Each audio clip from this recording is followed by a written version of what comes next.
All right, Mr. Jordan Gonzalez. Hello, sir. Welcome to the studio, man. Thank you so much. This is the first. I told you, you're my first guest, so very excited. I've known you for what 2 years now. Yeah, we going met on last 2 year, years, yeah. right? Yeah, and one of the things that everyone's been telling me is like, but why a Democrat? And so when I posted to my audience I was going to be interviewing you, a lot of people had many questions. And but for those that have been following me for a long time, they know, dude, I'll talk to anybody, you know. And I think that conversation is important, and I think that we can't alienate people based off their politics. I think that's what led to what happened with Charlie, right? It's become so divisive and stuff. And so I wanted to invite you here to kind of get your perspective. I think what's unique is that we're both in Los Angeles. I think we're both born and raised here, right? And the fact that we're kind of polar opposites when it comes to politics, but somehow we're able to not be at each other's throats, right? Every time we met, it seemed like, honestly, I feel like on a spiritual level, like it's like, I know you somehow, you know? Yeah. I don't know. Does that sound gay? I don't know. No, no, I think that number one, it's about reminding everybody that there is a humanity that connects us all, right? Because, as individuals, we have to have respect for one another. I think, like you said, before the situation with Charlie Kirk, the world was so polarized, right? And I think that moment for a lot of people in different perspectives was the shifting pivotal moment that said, hey, I think we need to slow down a bit and really rethink the way we're carrying ourselves. And I think that, like I was mentioning to you off camera, I think that at the end of the day, if we as a country are so divided amongst ourselves, how can we stand up to anything else, right? And so I think, honestly, at the end of the day, because I thought about this before too, and I know I'm going to probably get some backlash. I already got some questions on why I came on. I think that if you're not willing, if you don't have the emotional maturity to sit in front of someone else that has a different perspective than you and have that conversation with respect, I think that you shouldn't even be having those conversations at all. Yeah, because I think that it takes that much more to listen to something you don't agree with than it is to just simply spew out an attack. And so for me, I think that one of the things that you and I share in common is we care about the people that live in the state. We care about the people that live in this country. We just have two different ways of how we think the solutions are. And I think the conversation has been so alienated from that and talking about, hey, well, how do you think we should balance this? How do you think the solution is to this? And we've shifted to, well, you're this, you're that, you're that. And it's so personal, which has nothing to do with the solutions that we're looking for. Right. Yeah, no, I agree. So before we really jump into the topics, I just wanted to introduce you to, especially to my audience, whether you're tuning in on Patreon or whether you're watching this on the YouTube, you go by Jay. Let's go. I'll try to remember your pronouns. I'm kidding. But Jay is a news commentator, political content creator, and community organizer whose work sits at the intersection of journalism and culture, with a platform rooted in fact-checking, fact-checking, accountability, and amplifying voices that don't always make the front page. Jay has become a trusted voice for a new generation of politically engaged Latinos. Jay is also the driving force behind Roots and Wings, a creator collective dedicated to uplifting Latino storytellers and building real community power. Whether it's breaking down a breaking story or sitting down with candidates running for the highest offices in California, Jay shows up with the questions your community actually wants answered. And so again, thank you, man, so much for being here. We'll get to some questions for the Patreon, but we'll save that for a little bit later. But again, I to my audience, I just, again, think it's really important, man, that we really have these conversations, both of us being Latinos, Hispanic. I think we have probably similar backgrounds, being in the community. And I think that it's one of the more political times that we're probably living in, so hyperactive, especially with the ICE and immigration being such a big topic within our community specifically. And I think that I can't think of anyone else better than to talk about this, especially in Los Angeles, because it was one of the places that got targeted. But before we get into that, maybe just kind of one of the questions that people had for us was, and I think it's important to answer is, how did you get to where you are today? And so we'll start with you, Jay. How did you become a Democrat? Like, what led up to that, and kind of like what guiding do you have, or did you have, that led you to where you are today? Yeah, going back to my upbringing, I think I've always been very open-minded, just as in general. I think that, I remember a time where, my stepdad had an opinion about I'll never forget. It was a group of African Americans in the street, and I remember he threw out this racial slur, and I was like probably 9. Was it the? Yeah. And I remember that was your stepdad? It was my stepdad, yeah. And my mom divorced him. Okay. But obviously for right reasons. But I remember I think I was 9 and I questioned him. I said, wait, what did that specific group do to you so that you could refer to them like that? He said, well, they're all like this. I said, no. What did that group over there do? And I remember his response was just very a blanket statement. This is how they all are. And so I've always questioned anything that's been any ideology that's been pushed on me, right? And so I've always kind of been a free thinker. I'm not the type of person that if someone says, hey, that person's a bad person, or hey, this is my experience that I have, I don't take that at face value. I take it into consideration, but I like to do my own thinking. So growing up with that, growing up around immigrants, obviously from Mexico. That's where your mom is from? Yeah, my mom is from Mexico, from Guadalajara, Jalisco. Okay. My dad was also from Guadalajara, Jalisco. So Chivas. Come on. Okay, come on. There we go. Otherwise, bro, I'll tolerate you're a Democrat. I was gonna say I'll tolerate you being a Democrat, but I won't tolerate you being an America fan. No. I think that's one thing we can agree with. America nunca, papá. I grew up Chivas too. We're not from Guadalajara. My mom's from Ensenada. Okay. But we grew up on Chivas. Well, we have kind of like a mixed family. I feel like everyone from Mexico is either America or Chivas dominated. Yeah, isn't that crazy? Yeah. I do have some family that are like Cruz Azul, so like La Máquina Azul, right? So sorry for them. Yeah. I do too. Yeah. Anyway, sorry, bro. Go ahead. Continue. No, yeah. So my mom's from Guadalajara. She was someone who did come over to this country undocumented, eventually became naturalized, and was a single mom for a very long time. Probably the strongest woman I ever know. She wasn't the type to sit there and ask for handouts. She rolled up her sleeves, did what she had to do. And so that influenced a lot of my upbringing and also my cultural pride in being Mexicano. Went to school, didn't know what to do after. I wasn't academically inclined, so I joined the military. I went to the U.S. Army, did 6 years as a reservist. Unfortunately, did not get deployed. And after that, did 9 years as an executive protection agent, aka a bodyguard. Okay. So I pretty much protected every single person you can think of, whether it's an actor, billionaire, whatever it is. So all that has collectively shaped me. But even then, I wasn't politically involved, or I didn't have any interest in politics. My interest in politics didn't happen until Trump's second term, believe it or not. Really? Okay. So you're pretty new to the political sphere. 1,000%. Oh, wow. Okay. And I'll get into what I feel that has benefited me and my audience. Okay. But it was during Trump's second term when he gave that speech about Mexico bringing rapists, drug addicts, criminals. I think that was his first term, though. I believe it was the second one, wasn't it? I think 2016 he made those comments. But I just like they're not bringing the best and all that stuff. I don't know, but maybe. Okay, I'm sorry. Yeah, go ahead. No, but the point is, like, during the second term. So that's what kind of during the rhetoric again, right? That's when I really was like, hold on, I'm getting sick and tired of this. And I remember just feeling that the outcry from the community online was like, yo, like, where are the Latino content creators that benefit and profit off of the community? Where are you guys at? Right? Because we knew the celebrities weren't going to stand up. Yeah. Right? We knew that nobody else. And so who else has a voice and influence that could actually address this? And I remember kind of looking to my left and right, and I felt like, yeah, dude, like, where is everybody? Because at the time, my platform was much smaller than it is now. And I just felt that there wasn't anyone speaking up. And so I just started kind of just giving my own personal perspectives. Hey, I don't agree with this. This is false, and educating the public a little bit on what I thought. And it wasn't until I had this, I guess, bright idea of like, hey, why don't we just bring all the Latino content creators here in LA together to make one video, use our platforms collectively to send out a message. And one thing that I loved about it, and this is really just... When was this? This was last year, I want to say February, March. Okay. And so right around the time Trump actually took office. Yeah. And so one thing I loved about the message, though, and this is kind of what I stand on, is that it wasn't so politically charged. It didn't speak to, Republicans or this. No, it spoke to just the humanity part of us, right? About the American dream, about us belonging here. And the video went viral. And after that, I think we all looked at each other and we said, hey, like, we can't just make one video. We have to continue to advocate for the community. And this was also before it was trending and popular. Right, yeah. I remember when I first started talking about politics, my family and friends were like, what are you doing? Like, why are you getting involved in this?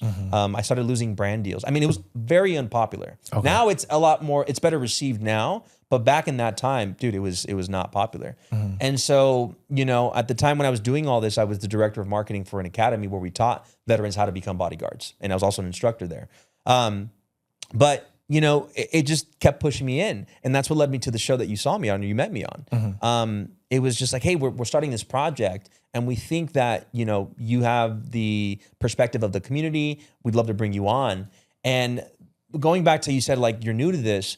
I think that throughout this journey that I'm even taking now, what I offer my audience is the fact that I'm not pretending to be something that I'm not. I'm not an expert, right? So you're almost going along with me in my journey, learning what this whole political world is all about. And now I'm translating it to you at a very basic fundamental language where you can understand, oh, okay, I get that, right? Because I think one of the things that politicians in general always do is they speak in this other language that people don't really understand what the policy is or what the direction is. So there's a disconnect. And so I think that what content creators are bringing is we're the new translators. Like, hold on, guys, let me explain to you and break it down. Right. And now, man, I just see my role in all of this as offering my perspective. And I have on one hand a microphone and a microscope in the other. And so I'm not the subject matter expert. I'm not a leader. There's so many people that before me have come and done the work, so many women, men, from all sorts. Now what I see myself is I'm giving visibility and trying to highlight things and saying, okay, what's your story? What's your perspective? Yeah. That's how I see my role in all this. Yeah. I mean, I think we have like kind of similar upbringings. Like my dad wasn't in the picture. He's from Puerto Rico, born and raised. And then my mom is from Ensenada, Mexico. I immigrated here in the 80s. As far as I know, legally, that's what she tells me. I believe her. I don't necessarily have to. But the same mentality in the sense of like no handouts, stuff like that. And it's interesting because like and this is something we can talk about a little bit later is I feel like the mind and the reason of why immigrants are migrating to the U.S. has changed. And I know that there was a lot of Latinos and Hispanics that were upset with the handouts that the Biden administration was giving to so many of them and saying like, wait a minute, like that's not how I came here. You know, like when we came here, like we were embarrassed for to take handouts. Now it's like, that's why they're coming here. And so my mom had that mentality too. Like she was a single mom. We did have a stepdad at one point. He was Salvadorian, but she ended up getting divorced. It didn't last like super long. But same mentality, man. You know, grew up in LA, grew up around gangs. What part of LA did you grow up in? I in the Valley, San Fernando. Got it. So I grew up in Canoga Park. Yeah. And then I moved over to the San Fernando Valley. Silmar specifically graduated Silmar High School 2005, I think. Yeah. Yeah. I mean, yesterday. I'm not that. Yeah, I know my age. Wait, how old does that make you? Yeah. We'll talk about that later. And that's on the Patreon. Yeah. Let's not get into that. But and so it's interesting. Yeah. And so when I turned 18, I actually 9/11 had just happened. And so I knew that I wanted to join the military. So my dad's military, my grandfather's military as well. And then now actually my son is military. Yeah. Again, showing my age. And so like you, I served 11 years. I wasn't reservist though. I was active duty and I did get deployed multiple times, never to the Middle East. So I'm not going to try to, be something I'm not. What was your MOS by chance? So I was actually a cook. Really? Yeah, dude. Who's better to put in the kitchen than the Mexicans? Latino, exactly. Yeah, but we have, and you know this better than anything. You're not just your rank, or your MOS. You're a bunch of other things. So I was a rescue swimmer. I was actually a Spanish translator. Well, cooks most of the time are attached to some pretty high speed units. Oh yeah, for sure. And so. So I enjoyed my time there. I did 11 years with the Coast Guard, which actually falls in the Department of Homeland Security, which is a touchy subject nowadays. Because people are like, "Oh, you used to work for DHS." I'm like, "Well, yeah, but I wasn't like a Border Patrol agent." You know what I mean? Right. Like, even though a lot of the stuff that we did do was anti-illegal immigration. So we did do operations where we would stop people at the border. I was a Spanish translator, so I was the one telling them like, "Hey, alto, you got to stop your boat and all that stuff, and et cetera." And so. Did that for 11 years, got out, went to nursing school. I was like you, I was never really political. 2016 went. I think maybe I leaned a little bit more Republican.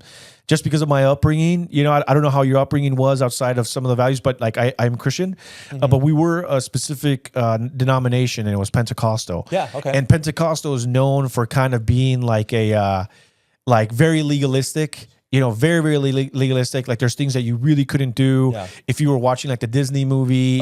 You couldn't do like a lot of things. They're pretty radical because I grew up Christian kind of Pentecostal. Agree. You did? Yeah. Oh, okay. Interesting. Yeah. I mean, we were part of a church that now that I look back on it, was basically a cult. Just in the way they think, like you said, it's very black and very white. legalistic. Hey, that's the devil. This is good. Yep, And oftentimes it's very, very manipulated. Yeah. I completely agree. Now I'm in a non-denominational church, and nothing against that church. Like my mom still goes to it, and I think that there are some benefits to being a little bit legalistic, where it's like you can't just let your congregation just stray. Sure. It's like, dude, we got to have some discipline. We got to have some order. Which is kind of something that I like about the Catholic Church, is that they have like a hierarchy. And so I always just felt like I was a little bit more conservative because of who we are as Latinos, as Hispanics. We're very family oriented. We love our country. We love who we are as people, like we're very proud people. And more, I think importantly, especially as immigrants, we really love this country because this is a country that opened its arms to us. And although, there's a lot of online debate, like, well, we were here first, blah, blah, blah. I'm like, well, sure. If you were already here, that's great. But we weren't.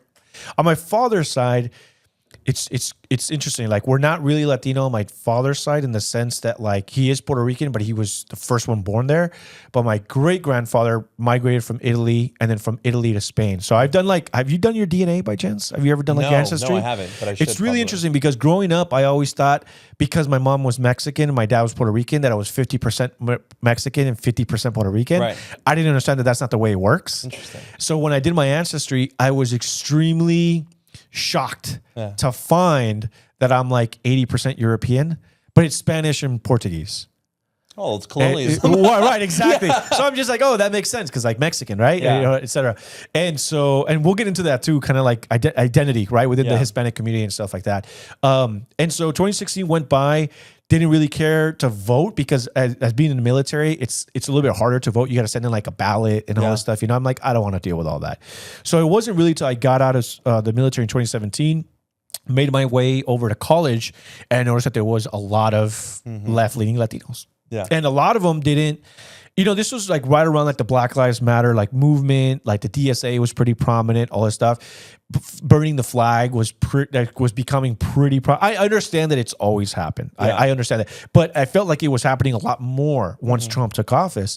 And so as a veteran, I'm like, dude, come on, like that's my flag, But I will say even today, I'm a little bit more libertarian in the matter that like, should we illegalize burning the flag? I wouldn't go that far. I hate it.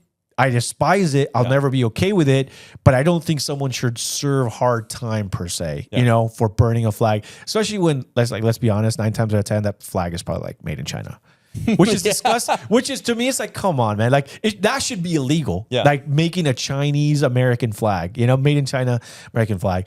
And so that's really like in 2017, 2018, that's really when I found like my political ground in like, how do I identify? Cause I have all these college kids, a lot of them Latinos, that identify as socialists or progressives. I was learning what a progressive even was.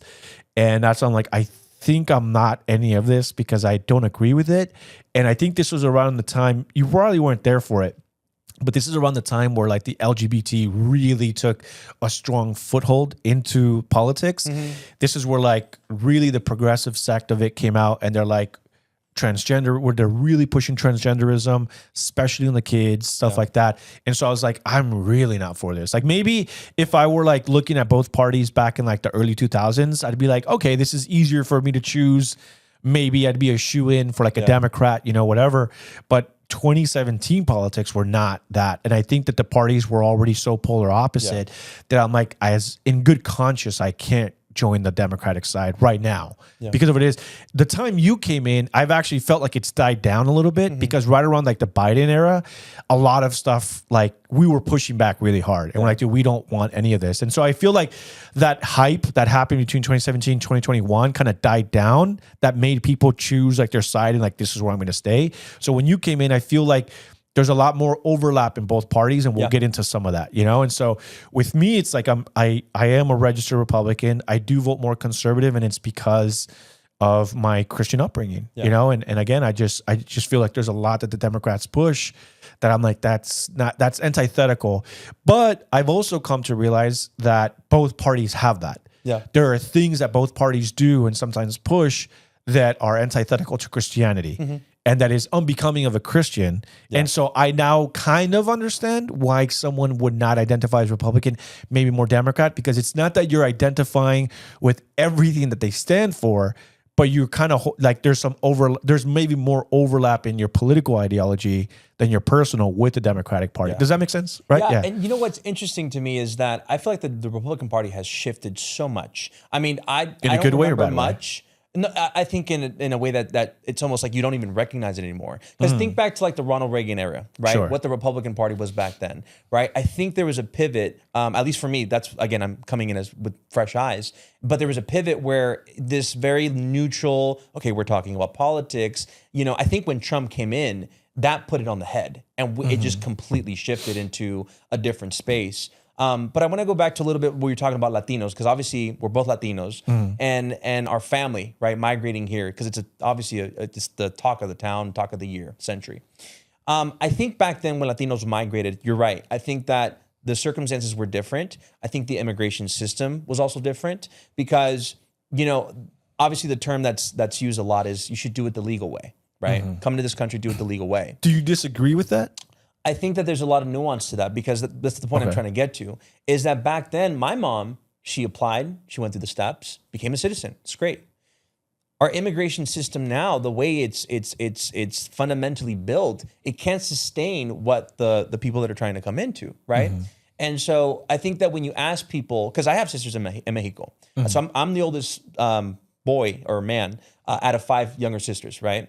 And is that how you identify as a man? As a man, hopefully, yes. He, him? Yeah. Okay. But, they live in Mexico, and for them to get a visa, it's a 3-year wait just to get an appointment, right? And so, when you ask people, come here, do it the legal way, 5-10 years of a wait just to get an appointment or to get, through the process to someone that's literally dying, because some of these people are actually trying to leave a situation that maybe isn't good. Because back then, and this is the point I guess I'm trying to make, is back then people wanted to come here because they knew that there was better pay, better opportunities, right? And they wanted the American dream. Nowadays, people I think are leaving because they simply can't survive where they're at, right? And so what's the closest thing, or what do all Latinos know? We'll go to the US. That's where it's good, right? And so I think that our parents now, because I've heard Latinos that did it, quote unquote, the legal way say, well, I did it, now you should do it that way too. It's like, but you're not living in the same reality. It's almost like your parents saying, get a house. What are you doing? Why isn't your wife, staying at home? It's like, dude, times are different, right? Back then, what you could make on a warehouse, salary, I can't even survive myself on now. So I think people need to, understand that times have changed. And really put that into perspective in these conversations happening. But do you believe that because the times have changed or the circumstances are maybe a little bit harder, that it justifies committing a crime? I don't. So define a crime. Are you speaking about people coming here undocumented? Right. Correct. Okay. Yeah. So because here I agree with you. We need immigration reform. Yep. 100% agree. Even Donald Trump has talked about this. I think that even like in the Reagan times, amnesty was not the way, but it happened.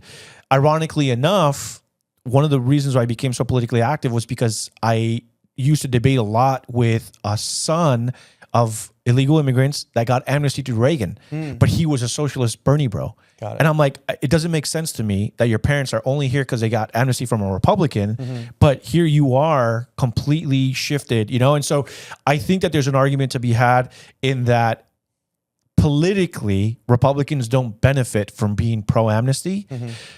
I know we're not necessarily only talking about amnesty. I understand that immigration requires, but also what I don't understand from Democrats is that we can talk all day about the reforms that it needs, but how does it benefit our immigration system to do what Joe Biden just did for 4 years, in which we are prioritizing them versus, I mean, millions of people coming to the border and just saying, here you go, here you go, here you go, here you go. I mean, I talked to Border Patrol agents that said, I feel like a Walmart greeter. Just like, I'm not here to enforce the law. I'm here to welcome you because that's the law now. You know, we have open borders.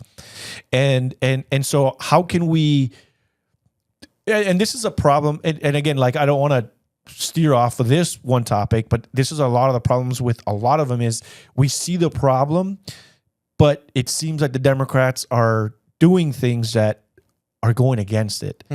And so with me, it's like, I wouldn't say I'm a hard, like, do it the right way kind of guy. I understand the nuance, but also the way Joe Biden did it didn't make any sense to me, you know, because there are people that need it, but the thing is I was at the border reporting for the last 4 years.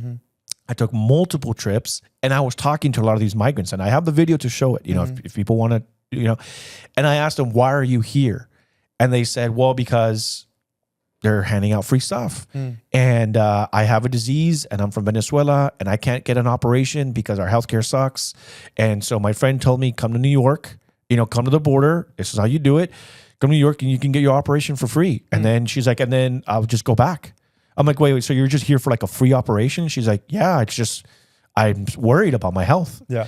And so you have a lot of people that maybe some of them, and here's the thing too, is that what really justifies a legal case for being able to come into another country? Like saying like, oh, well, things are, you know, I talked to even some people that said, well, we just don't like our local government. Like they're too socialist or they're too dictatory or they're too right-wing, whatever. And I'm like, dude, we got this problem in America. That doesn't give us the right to go into another country illegally. You know what I mean? And so that's why I'm saying, like, where do we justify, like, how can we justify saying like, well, if you have a bad enough case, then we'll just give you like a pass. I think you have to think back to how America was formed and what the foundation was, right? When you, I mean, I don't know. For me, when I was going to school, I learned that America was a melting pot, right? That, you know, the immigrants that were coming into New York from Italy, from Europe, and things like that, were the ones that contributed to the upbringing of America. Obviously, there is the Black community and enslavement, but, you know, obviously immigrants are a huge part of the story that's told, right, in school. And, you know, when you look at that and you look at now how we're becoming anti-immigrant, it's almost a contradiction to how we were built, America. But is that what it really is anti-immigrant? I guess that's the public perception, but it feels that way because that's the rhetoric that the administration and the president is saying. You know what I think it is more so? It is, I think that it's like, we understood the need for people to mass migrate, maybe not mass migrate, but migrate, because it's like, hey, we need this built, we need this, we need more farmers, we need this. And I think that especially when you're trying to build something, it's like, of course, we'll take all the labor that we can. But I think that like a house, for example, when like, you know, you need the contractor, you need this, then you need all the workers, right? It's like, dude, we need a village to build this place. But once you kind of get to the point where like, okay, we got the roof down, like everything's kind of minor, you look inside, like, okay, the walls are up. All we really need is like an electrician to just come in here and maybe a plumber or two. Sure. It's like, you can't really fault the fact that it's like, okay, we are where we are, and realistically, we just don't need that many people anymore. And so to me, it's like, I don't think that it's that the administration is anti-immigrant. It's just, we're saying we've reached like a capacity. And I think we've reached a time where there's so much corruption, especially. You've got Armenian gangs, you've got Mexican gangs, you've got Chinese gangs, you've got the Somalian gangs. And there's evidence that a lot of these are running operations that are anti-American, that are just common sense. And so we're like, okay, wait a minute. Now it's gone to the point where the federal government is so large that they're just signing these blank checks, and it's going into like these, the community, because the community needs help. The hospice. The daycares. This. And it's like, well, wait a minute. But now all of this, and the thing is, it's not just like, because you're an American or because you're an immigrant to America, but now you're operating with other countries and you're sending money back that way too. And so they're sending them specifically to like, look, we're hearing about these loopholes in America. We need you to go out there and exploit it, and then we need you to bring the money back. And so I guess maybe that's my pushback on, I personally don't believe that this administration or Americans in general or Republicans, there might be some that are just like, we just don't want, especially any specific type of immigrant. But I think that we've reached a capacity where there's so much corruption and all these jobs. I mean, we're talking about, you know, a job crisis. We're talking about housing crisis. How does it, again, make sense to import millions more when we can't fix what we already have? And so to me, it's actually more caring to the immigrants that are already here to say, we need to put a stop and we need to fix the problems, because immigrants that are already here are already hurting. Yeah. How can we import even more? So economically, immigrants actually contribute more. If you think about just California in general, right? You know, immigrants pay their taxes. It's widely reported that they pay into the state of California about $8 billion, right? And so economically, and I've always said this before, if you were to take undocumented immigrants, who by the way are already paying taxes, and give them a pathway, you make them taxpayers, right? And so rather than look at them as an expense, if you look at them as income, it benefits the U.S. to have more people come in. And quite frankly, we already do it with Silicon Valley.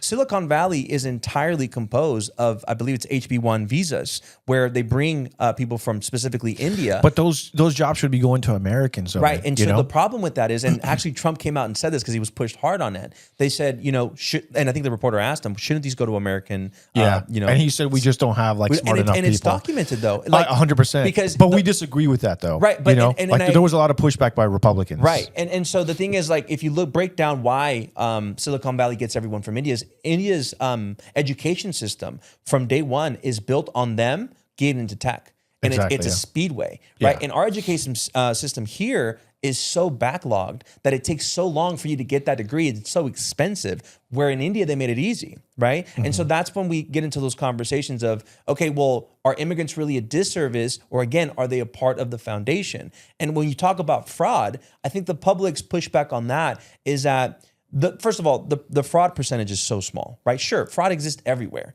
right? I don't know if it's small, but we're talking about billions of dollars. Sure, but a fraction of our economy, you look at it disproportionately, it is, you know, a small amount. But then the pushback from that is, why don't we look at the other fraud? If we're concerned about fraud, what about corporate fraud, right? What about the billionaire fraud, right? Because I hear this pushback a lot, where it's like, you know, and this is something that like other activists like Carlos Eduardo Espina, he's touched on this about before, where he opens up like a video like, you know, breaking news, an illegal immigrant just did this. Oh, I'm just kidding, guys. It was a white American that did this. To me, it's not a good argument to say, well, sure, there might be fraud with illegal immigration groups or whatever the case might be, but what about right, I agree with that. But it's making it harder. Sure. Because we can't only focus on the American crime, because now we're having imported crime as well. And so to me, it's not a good argument, like to say, and the thing with like, okay, I hear the argument too, where well, immigrants pay taxes, but those taxes don't go to me and you, bro. Like, our businesses are not thriving because people are paying their taxes. If anything, it's funding a large government that works against our interests. You think the U.S. government works against our interests? 100%. I do. I mean, they've shown it. Right. I mean, even this administration. But so those are things that I think that, like you said, we should focus on, right? That's right. I guess, my personal disagreement with the argument that we focus on such a small demographic and always blame them for every single problem. When I've told this to several people, who runs our economy? Who runs the country? Who set these systems in place? Who set the loopholes in place? The Jews. No, I'm kidding. I'm kidding. But right, it's our government, right? At the end of the day, it's our government. Whoever the people in power. Label them what you want. It's the people in power. I'm kidding. So why are we looking at the smallest demographic and not asking, hey, what are you guys doing? That's always been my thing. And so, you know, sure, there's fraud everywhere. We should stop crime. But like, going back to immigration, what was the number one message that was led on? Hey, this is why we're enforcing rather than reforming our immigration system, which, by the way, enforcing is costing us, you and I, much more than it would be just to fucking reform the immigration, right? They said, hey, we're going to go after all criminals. And what have the numbers said? That's not true, right? But it also depends on what you consider a criminal. So if you break the law to come into this country, you are a criminal. And this is like a talking point that I hear a lot. It's like, yeah, but on top of that, they need another crime for me to consider that I'm a criminal. Like they need to have committed a DUI or a violent crime in order for them. But just the fact that you are here, whether you overstayed a visa, whether you crossed illegally, whatever, that's already a crime within itself. And the thing is I'm not willing to excuse that because it's seen as minor in the eyes of some.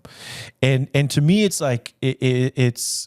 If we allow that crime, then it's like, well, where do we stop? You know? And so it's while you think about what to say, my thing about that, right? I think everyone should remember is that coming into this country, you know, undocumented is not the easiest thing to do, right? So it was under the Biden for sure.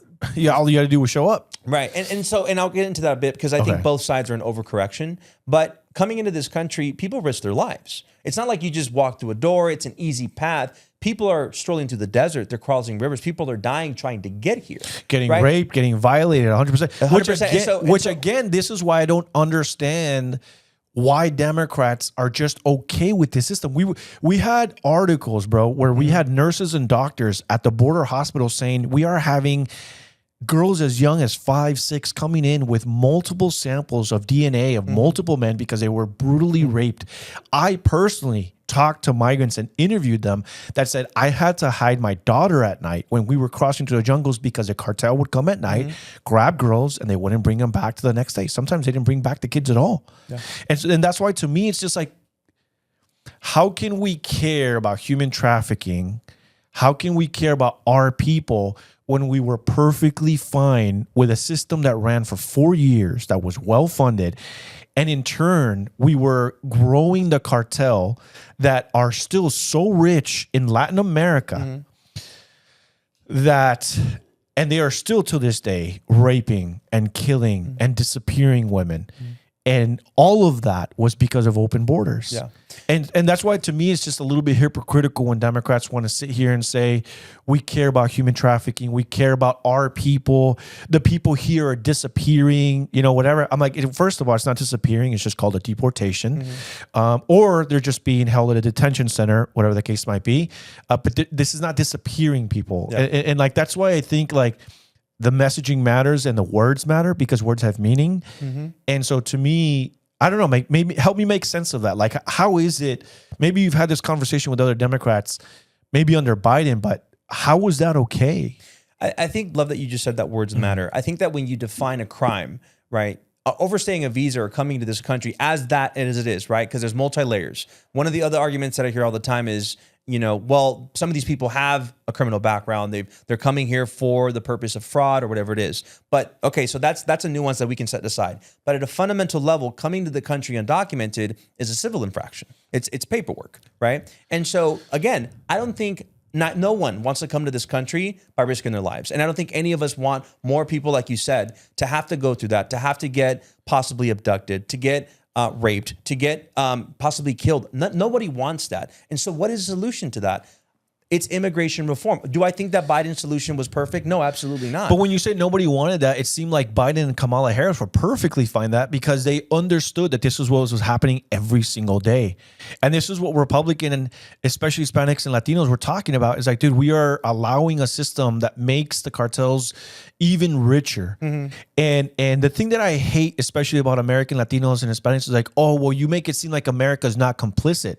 100% we're complicit. I agree with that, but that doesn't excuse Latin American countries. And so that's why to me, it's like, you're so proud of where you came from, but look at the place you came from. Look how corrupt it is. Like, and again, well, yeah, well, America is too. Yes, but you are saying that we live in America. We vote here. We don't vote in the countries that our parents came from. If the countries that we came from were so great, then why did our parents leave? Right? And I'm not saying this to disparage Latin America. You know, people always call me, eres un vendido. You know, like, oh, of course you were born. Oh, and what was the other stupid term that I really hate a lot? We would say is like, el enemigo de un Latino es un Latino con Latino es otro Latino. The worst enemy of Latino. Yeah. So basically saying the worst enemy of a Latino is a Latino with papers, someone that was born here. And so to me, again, these are very low IQ takes personally. I'm not trying to disparage anyone because that's not a conversation. And and also that's just a thing to say.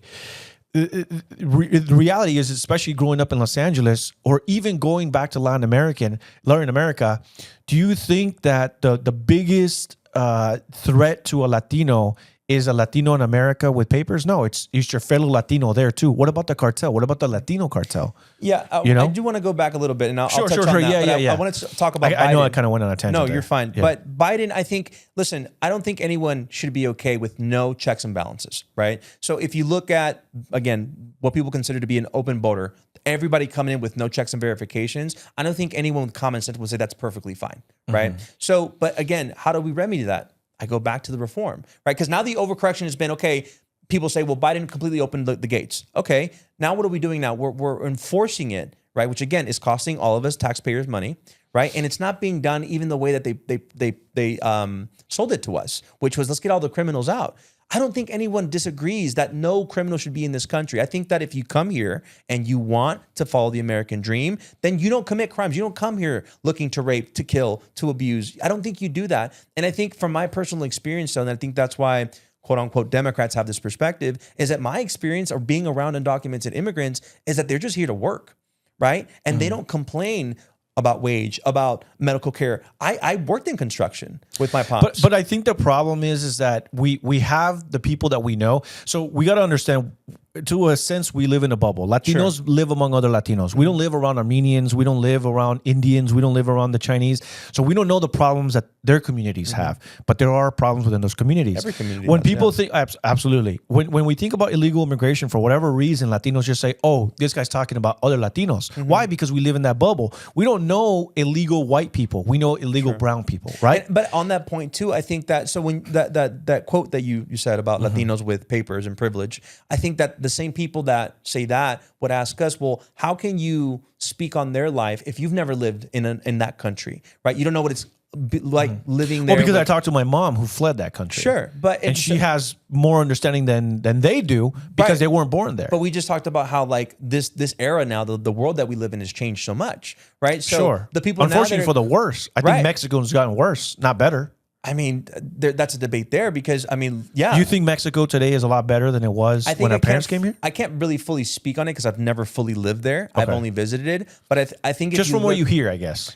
So, I mean, we're not speaking in authoritative. Like what we say is true, but based on perception.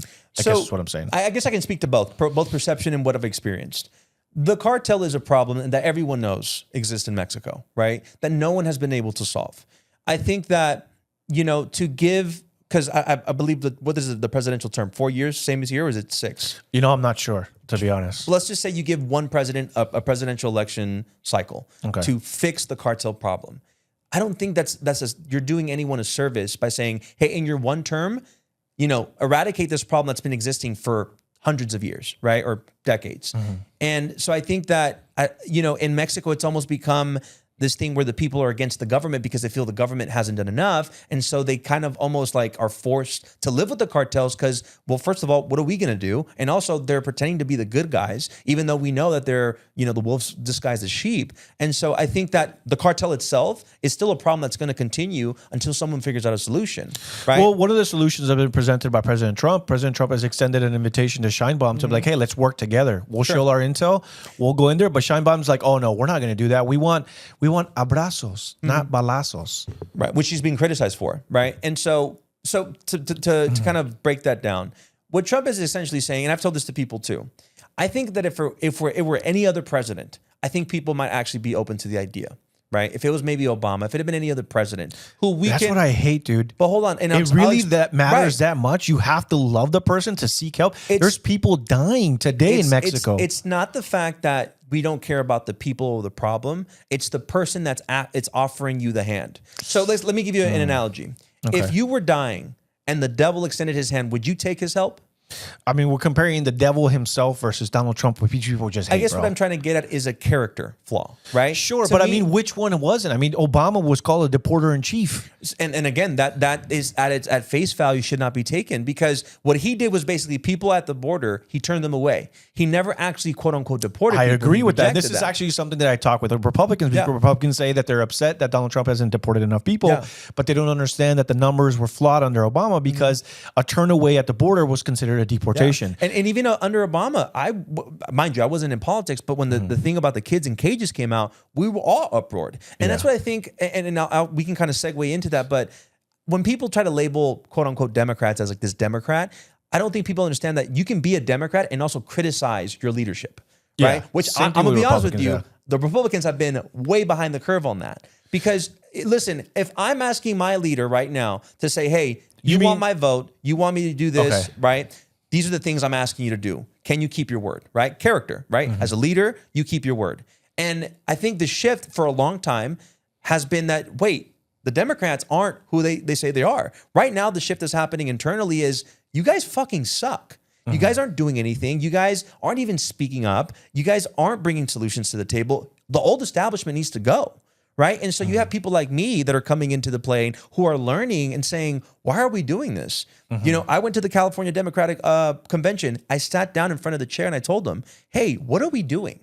Right? Not as we as Americans, as Californians, what are we doing? Because you guys don't seem to be coming up with any attempt to even fight a narrative here. Right? And so I think that when we talk about the Bidens, when we talk about the Obamas, I think, and we even said it off camera, I think if you lock yourself into, well, I have this flag and I wave it no matter what, you're wrong. Right? You have to have some integrity and say, hey, my leadership's also doing a bad job. And so going back to the point of Mexico is, I don't think anyone has a solution for it. And I think that's nuanced as well, because if you look at Mexico and the history of the U.S. intervention in Latin America, think about this.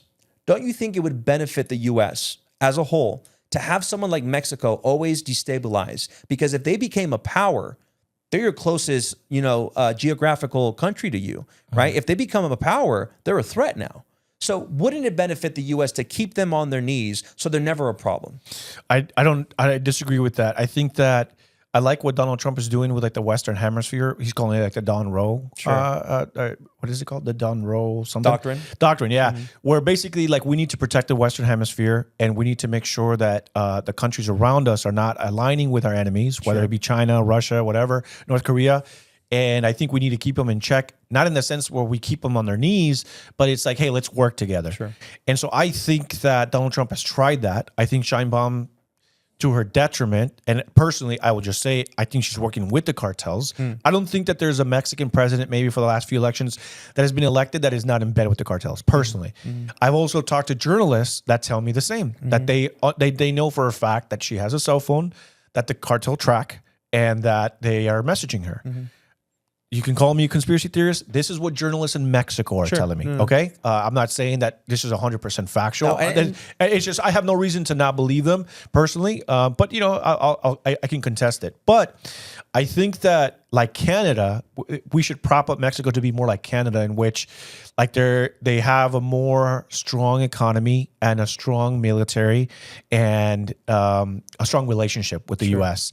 I think that's what Mexico can be. And I think that Latin America is just so under the control of globalist interests because they see Latin America as a way to traffic, whether it be drugs or whether it be, I see like as a playground for the worst of the worst because it's like, it's just lawlessness.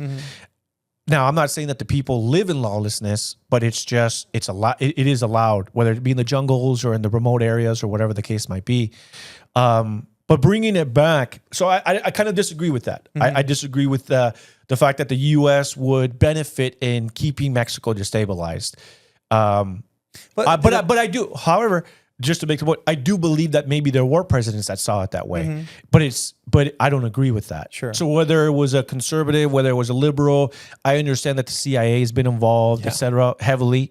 I mean, dude, when I watched Narcos, they basically admitted it. The fact that they made sure Escobar wasn't elected into office, which I'm like, dude, if they can do that with one guy that they don't like, they can certainly do it with many others. Brother, the CIA has had their hand, or the U.S. has had their hand in so many things that you start to wonder. I think, in the 70s was really when the American people started realizing that maybe we weren't the good guys, right, with Vietnam, right? Because you look at historically what we've done and how we've lied and tried to project ourselves, right, as this global strength, which, yes, we are on paper, right? But then you go and you look at what happened in Guatemala, where the CIA went in there and overthrew the president. It always happens around the time that a country tries to nationalize their resource, right, where they try to take ownership. And then somehow an American interest says, No, we want that. We want that resource, right? Like the fruit company in Guatemala, the banana company. And then they go in and throw a coup.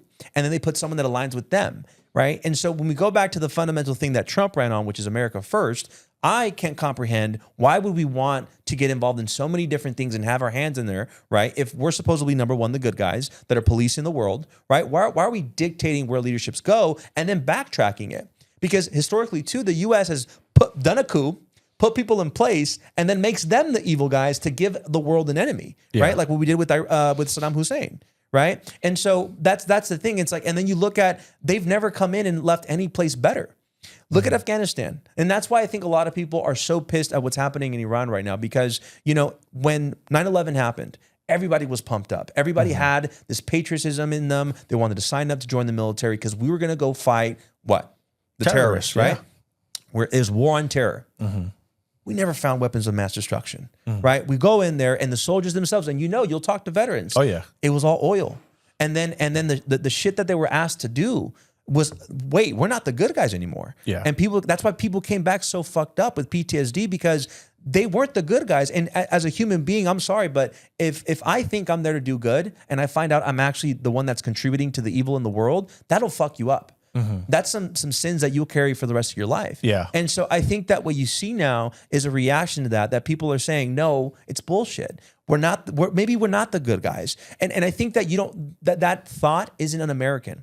I think it's actually so American to say, we're supposed to be this, and the way that we're going isn't that, right? And so the dissent isn't fuck America. No, and I agree with you with the burning of the American flag. And I think that's what people don't understand is, like, for example, you and I who are veterans who served, for myself, I was willing to die for my country. Same. I told my mom, I said, you know what? Say bye to me now, because if I deploy, I'm gonna die out there. And so a lot of us, we see the burning of the flag as like, wait, what's going on? But it's almost like it's an expression of anger of, wait, this isn't the America I recognize anymore. And so I think that all these conversations is a fight to get back to that, to get back to the America that we want to see. And I think that in this world where we live, it's so polarized, right? We do each other a disservice by separating ourselves into these silos. You're a Republican, I'm a Democrat, you're a socialist. At the end of the day, we all are American first. Yeah. No matter what, you're American first, right? Careful, bro. You're sounding like a Republican right now. No. But that's the thing, right? It's let's stay true to that. Our arguments aren't very different. The thing is that for me, I'm like, let's stay true to it. Yeah. Trump hasn't stayed true to any promise he's made us. I don't know about not any promise. Sure, but the vast majority, they haven't come through. Like, right? okay, like which ones, for example? No more wars. We're in a war now, right? I agree with that, and I think that's why there's been so much pushback. Earlier you said, and I want to kind of loop back a little bit, in which you said that the Democrat, I believe this is what you said, and I wanted to clarify, the Democrats are really good at holding their own accountable. Republicans are new to that. Did you mean the opposite? No. I think in general, right now, all of us are waking up and being very critical 100%, of our leaders. Yeah. But what I meant is, with that comment, I meant is that Trump, from his first 100 days, has gone back on a lot of things that he says, a lot of his promises. And I feel like, and maybe this is more specifically to MAGA, where it's like they're not able to say, hold on, what the fuck? This isn't what you sold us. Yeah. Right? And so for us now, dude, I think we're calling every Democrat out. I mean, you quite literally have to fill in so many boxes. If you ever took AIPAC money, you're done. If you have ever spoken good of Israel, you're done. If you're against immigration, you're done. So right now, the left is insanely critical of the leadership. And so my thing is, and that's fine, that's our silo, sure. But my thing is, why can't we do the same with this guy, who clearly is not a leader? Right? Like, just at a fundamental level, this guy is not someone that you would follow into battle. You're talking about Trump? Trump, specifically. I mean, I wouldn't follow almost any president. In fairness, like, would I follow, and this is kind of like the way I saw it, would I follow Kamala Harris into battle or Donald Trump? I'm going to follow Donald Trump into battle. Why would you follow Donald Trump over Because she's a woman. No, I'm kidding. But let's dissect that. Why? Sure, yeah. What is the difference between? I think she had. Okay, so first, like, I completely disagree. I think you guys are there now, but I think for a long time, vote blue no matter who has hurt you guys significantly. And the thing is, it's maybe at the very grassroots level, you guys are calling it out. Sure. Maybe you have like Hassan Piker, who's kind of like calling out a little bit. The guy's a nut job anyway, so I don't really take him too seriously.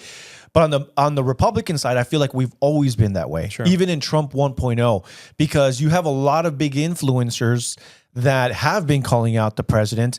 And you even had people like Charlie Kirk that said, I went to President Trump and I told him, President, I disagree with you. Sure. I don't think. And what's interesting to me was before Charlie Kirk died, he would go on the show and talk often about how the Iran question. Very critical. And he was saying, I'm telling you, I've got the ear of the base. I lead the largest organization. It's not happening. He dies. And 6 months later, we're in Iran. You know, I'm not saying anything conspiratorial. I'm just saying it's weird that happened. But I want to go back to the Kamala and the Trump comparison. Okay, right? sure, yeah. So Kamala, my thing was I didn't appreciate that it was so obvious that Biden was not capable of being president anymore. I hate that the media gaslighted us over inflation. What inflation? Now all of a sudden, there's inflation everywhere. All of a sudden, you know. But so the media, the problem, right? But then he wins the nomination at the DNC convention at the large level, and I feel like a lot of them already knew, you know, he's not going to make it till November. Then Kamala Harris just basically gets a nomination, and there was a lot of Democrats that were pissed off and said, like, wait a minute. We didn't get our voices heard. We didn't get to chime in on this. You're basically just forcing us, Kamala Harris. What you got to remember, Kamala Harris ran in 2020. Yeah. Did she get a single delegate vote? She didn't even get a vote from California, her own state, because people know who she is. They know her track record. They know that she incarcerated people, and she kept them longer in order to make sure that we use them as volunteer firemen for these fires and all these projects, et cetera. So people on a foundational level didn't like Kamala Harris. And so there's a lot wrong with her. She was very forced onto the party, and I just don't think she has a good character. I feel like her entire career has been propped up all the way going back to, you know, the black guy that propped her up, Willie, whatever the guy's name. They were propping her up. I just felt like she's been a very forced, propped up candidate from the very beginning. And I think they went with her because they know that they didn't have any other choice.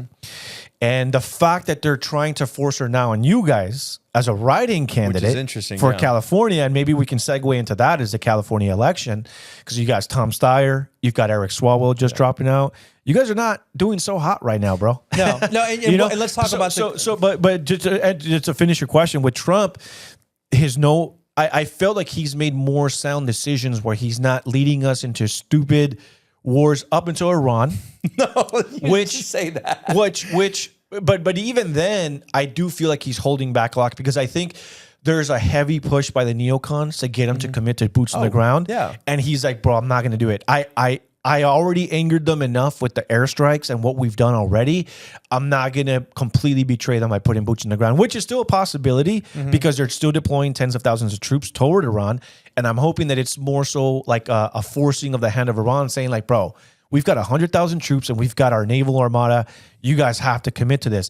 And one thing I will say is that, and I'll be very honest, last year when we hit Iran, the fact that Iran did not retaliate the way it did, it made me believe maybe Iran isn't as powerful as Israel has been saying they are. But this war, believe it or not, has led me to believe the opposite. I'm like, wait a minute. The fact that they've killed U.S. troops, the fact that they control this entire Strait of Hormuz, which controls 20% of the global oil and energy, which to me, now I'm looking at it like, bro, we've got to divest away from this stupid Strait of Hormuz because look at how detrimental it's been, not just to America, but the entire world. Yeah. You've got Europe saying we only have 6 weeks left of jet fuel because of this war. I'm like, dude, I hope this is a wake-up call to more nations to say, bro, we got to think of other ideas instead of just relying on Iran being able to allow us do this. And then also the fact that they're even attacking their allies, other Arab nations, Muslim nations. I'm like, bro, these guys really are radical in the sense that they just don't care who they target. They'll just kill anybody. And so to me, it's just, and the fact that there was a report in which they did have ICBM missiles that can actually reach Europe, which prior to this war, we had no idea that they actually had that capability. So now I'm actually more like, I don't agree with it still. I would still vote against it, but I am learning things about Iran that were told to us, but I never believed because I never saw it for myself. Well, listen, Israel has been, shaping this propaganda for years that the threat Since of Iran, the 80s, since the 90s, when Netanyahu saying of the threat of Iran. Yeah. And I'll go back to in a second, but I do want to go back to the Kamala Harris and the Trump comparison, because I think that if you could try to compare both of them, right? And I think that, just like you said earlier, that it's a small-minded argument to say that because she's a woman, she wouldn't have been a good leader and Trump was better. I think Trump has proven himself to be wrong, and by his actions, you look at the way that he's expressed himself during this Iran war, his way of negotiating, right? This whole thing about a whole civilization is going to be wiped out overnight, right? The unclear objective of why are we there? What are we looking for? What are we doing? The misinformation, the lack of leadership. I think that if you compare those two, you tend to find out that was it really a miscomparison to say that maybe because I think that argument, it just shouldn't exist. Whether a woman or a man should be in leadership, who's better? I think the best person is who belongs to the job. Right. I think at the end of the day, because, one of the arguments that was used with Kamala is, well, she's a woman. She's going to be emotional. She's not going to be able to regulate herself, so on and so forth. She's not going to have leadership skills. All those things is exactly what Trump has been doing. He's been emotional. He goes on these large rants in the middle of the night. He goes golfing. He's not there. He's not present as a leader. And so when I look at that, I'm saying, you're telling me that this person is over Kamala? Not that, you can have your disagreements with Kamala and her leadership and what she did. At the end of the day, every politician has some baggage with them. Sure. But I look at Trump and I say, you can't possibly tell me this was the answer. You can't possibly tell me that the way he carries himself is the decorum of a true leader, right? Let's put aside gender as a leader, right? I look for leadership in a person. That's not a person that I even respect to have a conversation with, right? And so I think those are the things where I push back on Trump. And going back to Iran, we know for a fact, both Charlie Kirk have said it, the MAGA groups have said it. That's why both of our groups are in agreement right now with There's some Israel. overlap there. Yeah. Israel. With the foreign. Right, with the foreign lobbying group, with the AIPAC.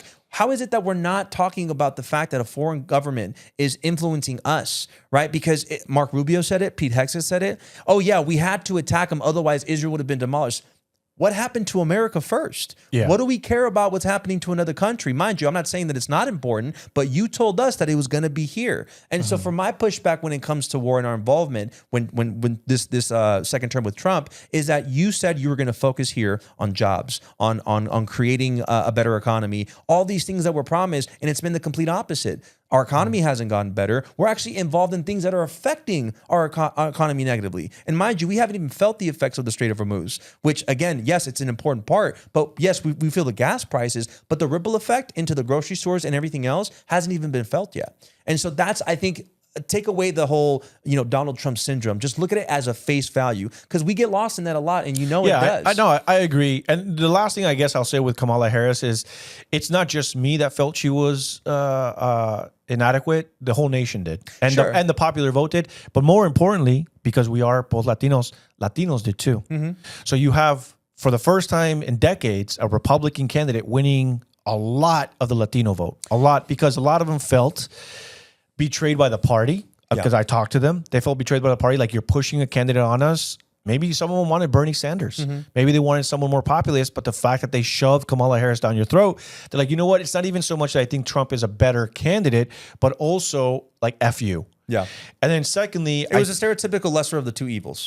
Sure. Yeah. And so the thing is too, is that you have a lot of people that voted for Trump. And I know a lot of first-time voters, because they said we were gaslit by the media, saying that, no, there's no inflation. No, your groceries are not expensive. Actually, they are more expensive, but here's why it's your fault. There was like headlines like that. And so I think that people saw that, plus the pandemic stuff, whether we had a lot of Democrats pushing. Dude, I went to a rally downtown where immigrants were pushing back on their shutdowns, because they're like, bro, we're not American like the rest of the people are. We don't qualify for benefits. We don't qualify for stipends. We don't qualify for bailouts. We're immigrants. All we have is our cash business, and that's it. What are we supposed to do? So there was a lot of pushback there too. And the fact that they just made it seem like, oh, this doesn't exist. It's fabricated. Actually, you're a racist for even saying so. So I think that the Democratic Party pushed so many away, and I think the final straw was actually Kamala Harris. And they're like, we're done with this. And so maybe they sat out. Maybe they're like, we're voting the other way to send a message, which is something that I see now. right? I see Republicans saying we're sitting this one out, or we're going to vote Democrat. I'm not saying that everyone is, not saying a large percentage even, but there are those talks online of like maybe we should change the way we're doing things because, Donald Trump did go back on some things. Personally, I don't think that he's gone back on so many things or he's done anything so detrimental that I'm just going to sit it out personally. He's no longer on the ballot. He's no longer going to be voted in again. You know what I mean? So to me, I'm kind of like looking at the future of the party. But like you said, there are things at the grassroots level that a lot of people do have a problem with. Obviously, the foreign influence. But I do see that it's also shaping a future Republican Party. And I think it's shaping a future Democrat Party where we're just like, well, wait a minute. Like, maybe the America First message can be something that can overlap a little bit in the sense that like we care about the people here. And so I think that with that, we have the candidates here in California. We have Tom Steyer, who's promising to like abolish ICE, which I disagree with that message just because you're generalizing every ICE agent and not. I don't think, there might be some bad ICE agents. I don't necessarily like the stigmatization of the Democratic Party to the ICE agents. I don't think they're kidnapping. I think it's pretty obvious why they have to hide their faces in public. I think they're being targeted. I don't think here's the thing is people always say, you're a bootlicker. Well, first of all, it's DHS. I am the boot, but I also supported the party to enforce the laws. So again, I am the boot. I'm not a bootlicker. I am the boot. I voted for this. Exactly. But to you guys really have a big problem with these candidates. I mean, the leading candidate for California is a guy that hates every ICE agent. And these people have families, man. And these people are Hispanics and Latinos. And to me, I just don't like that all these people, especially a lot of them are Latinos and Hispanics that want to serve this nation, that want to put on our flag. And the thing is identity, right? We say because they're Hispanic, because they're Latino, they shouldn't be taking these jobs. And I think that's wrong. And I think the messaging is wrong. And now we've got Tom Steyer who's bolstering himself, but we got Xavier Becerra. I haven't heard his policies on what he's talking about. To me, it's a little bit pointless, the fact that a governor is talking about immigration, because it's like, I don't feel like you have a lot of authority there. You know what I mean? Like I know Steve Hilton has chimed in, Republican. I know Chad Bianco has talked about it a little bit, but it's like you don't really have a lot of power when it comes to that federal authority. But can you kind of guide me through what's up with your boy Eric Swalwell, bro? Well, before I get into that, I want to go back to the blanket statement, which you said about ICE agents. I think that, under the same breath of saying, well, these people have families, we should care about them. I think that's how people feel when whether it's the Republicans or anybody else, when they make blanket statements over immigrants or undocumented immigrants, right? So I think that's, again, it's the contradiction of saying, okay, I agree with you. Not every ICE agent is terrible, right? But is the system itself that is created flawed and terrible and should be just abolished? Because the reason why people say it should be abolished is because ICE as itself was never really designed to. First of all, ICE itself has two departments: ERO, which is the people that actually deport, and then you have HSI, which is Homeland Security Investigations, which actually goes after crime. So those are the two separate entities within ICE. But you don't think we need those? So, but some of those overlap, like you said, with the Republicans and Democrats. You have the FBI, you have the DEA, you have ATF. There are three-letter agencies that already exist that do the work going after criminals. And so when you go after quote-unquote criminals that are, based on immigration, they're there. If they're committing crimes, they fall under the umbrella of all these other three-letter agencies. And so at its core, that's why people argue that ICE shouldn't exist, because it's almost like a redundancy within the system. And really, I just think the problem has grown so vastly, especially over the last 5 years, that you have whatever agency you want to call it, needs to be overfunded to come after this specific issue alone. There's 10 million migrants that came into the United States illegally. We actually have no idea how many are here, right? Because of the gotaways, the people that we just have no idea who they are. And I agree, the FBI, the ATF, but they don't have the resources the way that ICE. What's that? Why not fund them? Because I think they have a completely different mission. I think their core mission is not immigration. So I think that you do. I agree with you in the sense that it's like we don't need more 3-letter agencies. I'm not like a big gov kind of guy, but I do believe that you have, when the need is there, you need to fill that need. Sure. And right now, ICE or DHS, whatever you want to call it, they're filling that need. And that's why they're overfunded right now, because they're like, dude, we had a porous border for 4 years. We've got a lot of bad people here. So let's break down the problems that the U.S. has and solely into crime, right? Sure. So let's throw immigration in there. Undocumented immigrants that come into this country that commit crimes. The percentage of that is below 5%, right? Of undocumented immigrants that come to this country commit criminal. I'm talking about like homicides, rape. It's below 5%, right? Just yesterday, actually, no, it was last month in March, CNN came out with a report, right, of a rape academy that's happening, right? I heard about this. I haven't dug too much into it because so it's a website called Motherless, right? Motherless? Motherless. Okay. Where men around the world, all right, were coming on. In February alone, they had 62 million visits to that website. The purpose of the website was men teaching other men how to drug their wives and abuse them and then sell those videos out. Okay. What the heck? Disgusting. Yeah. Horrible. Okay. Let's talk about human trafficking. Let's talk about the abuse of children. To me, and I think this is where the argument, it really comes into tension, is you're telling me that immigration, people coming into this country undocumented, is bigger than these problems that we have. Why don't we? But it's an added problem. Though. I understand. That's what I'm saying. But we need to take care of that so we can okay. I don't mean to cut you off. It's just. But it is still a problem. Sure. And we need to stop it. Of course. But that's what I'm saying is you're funding a 3-letter agency like ICE with millions of dollars to go after such a small percentage that quite literally is almost insignificant when you look at the totality of problems that we have, instead of funding these agencies, like we said, the FBI, all these, to go after this. Like, that's where I think the dissolution happens. But is that website based out of, like, is this all happening only under the United States, or is this a global website with multiple countries together? The U.S. was the #1 core audience. So that's what I'm saying. Why are we not going after these specific individuals? Why are we focused? Because all the resources, this all the money, this would fall under like cyber crimes, I assume. What do we consider? Right. Okay, let me ask you a question. If someone you loved, right, was a victim of this, would you consider that cyber security, or would you consider that a serious crime? No. I'm not trying to get technical to be like a smartass. Sure. What I'm saying is what unit would you have to fund in order to come after that? Because it sounds like it's all web-based. But you know what I'm saying? So the videos live on a web base, but the acts were committed in person.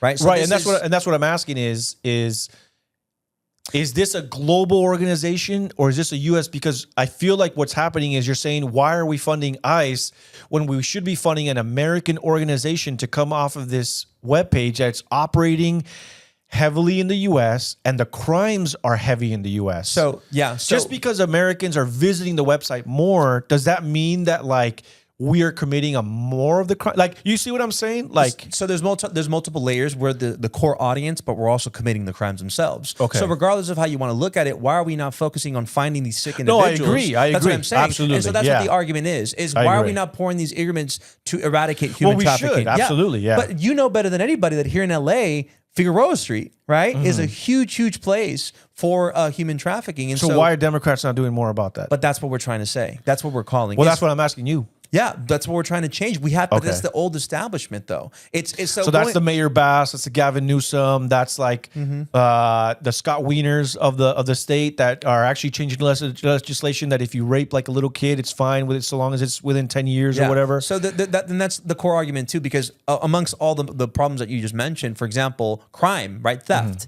right. Remember that time where if you stole under $1,000, you were good. Yeah, you're good. Again, going back to common sense, just because I'm a Democrat doesn't mean I'm not going to look at that and say that's absurd. So you're against all those things, basically, all the things we just talked about. Well, we have to break them all down. Okay. But when it comes to the petty abuse theft, of the kids, you're against that?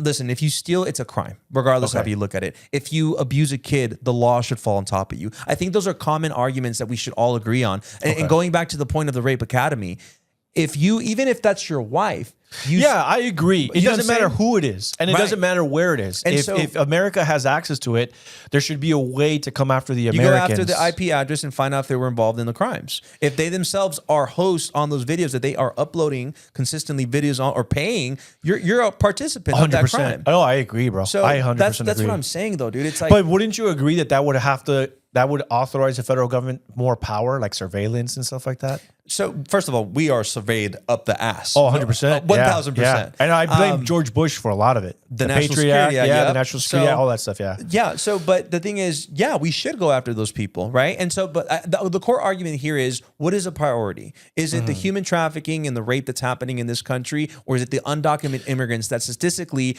aren't actually abusing the system, as people say, and are committing less than 5% of actual serious crimes? But I'm not saying that they should be left out. Again, I'm not saying like, let's ignore that. What I'm saying is, this is a priority. Let's put the resources here and let's actually address this reform-wise so that we can actually get this system to actually flow. But I think we're also forgetting the trickle effect. So, for example, if I remember correctly, when Biden opened up the borders and the women were being trafficked, there was a report that I believe, if I remember correctly, that 7 out of 10 women that crossed the border or were trafficked to the border of the U.S. were raped.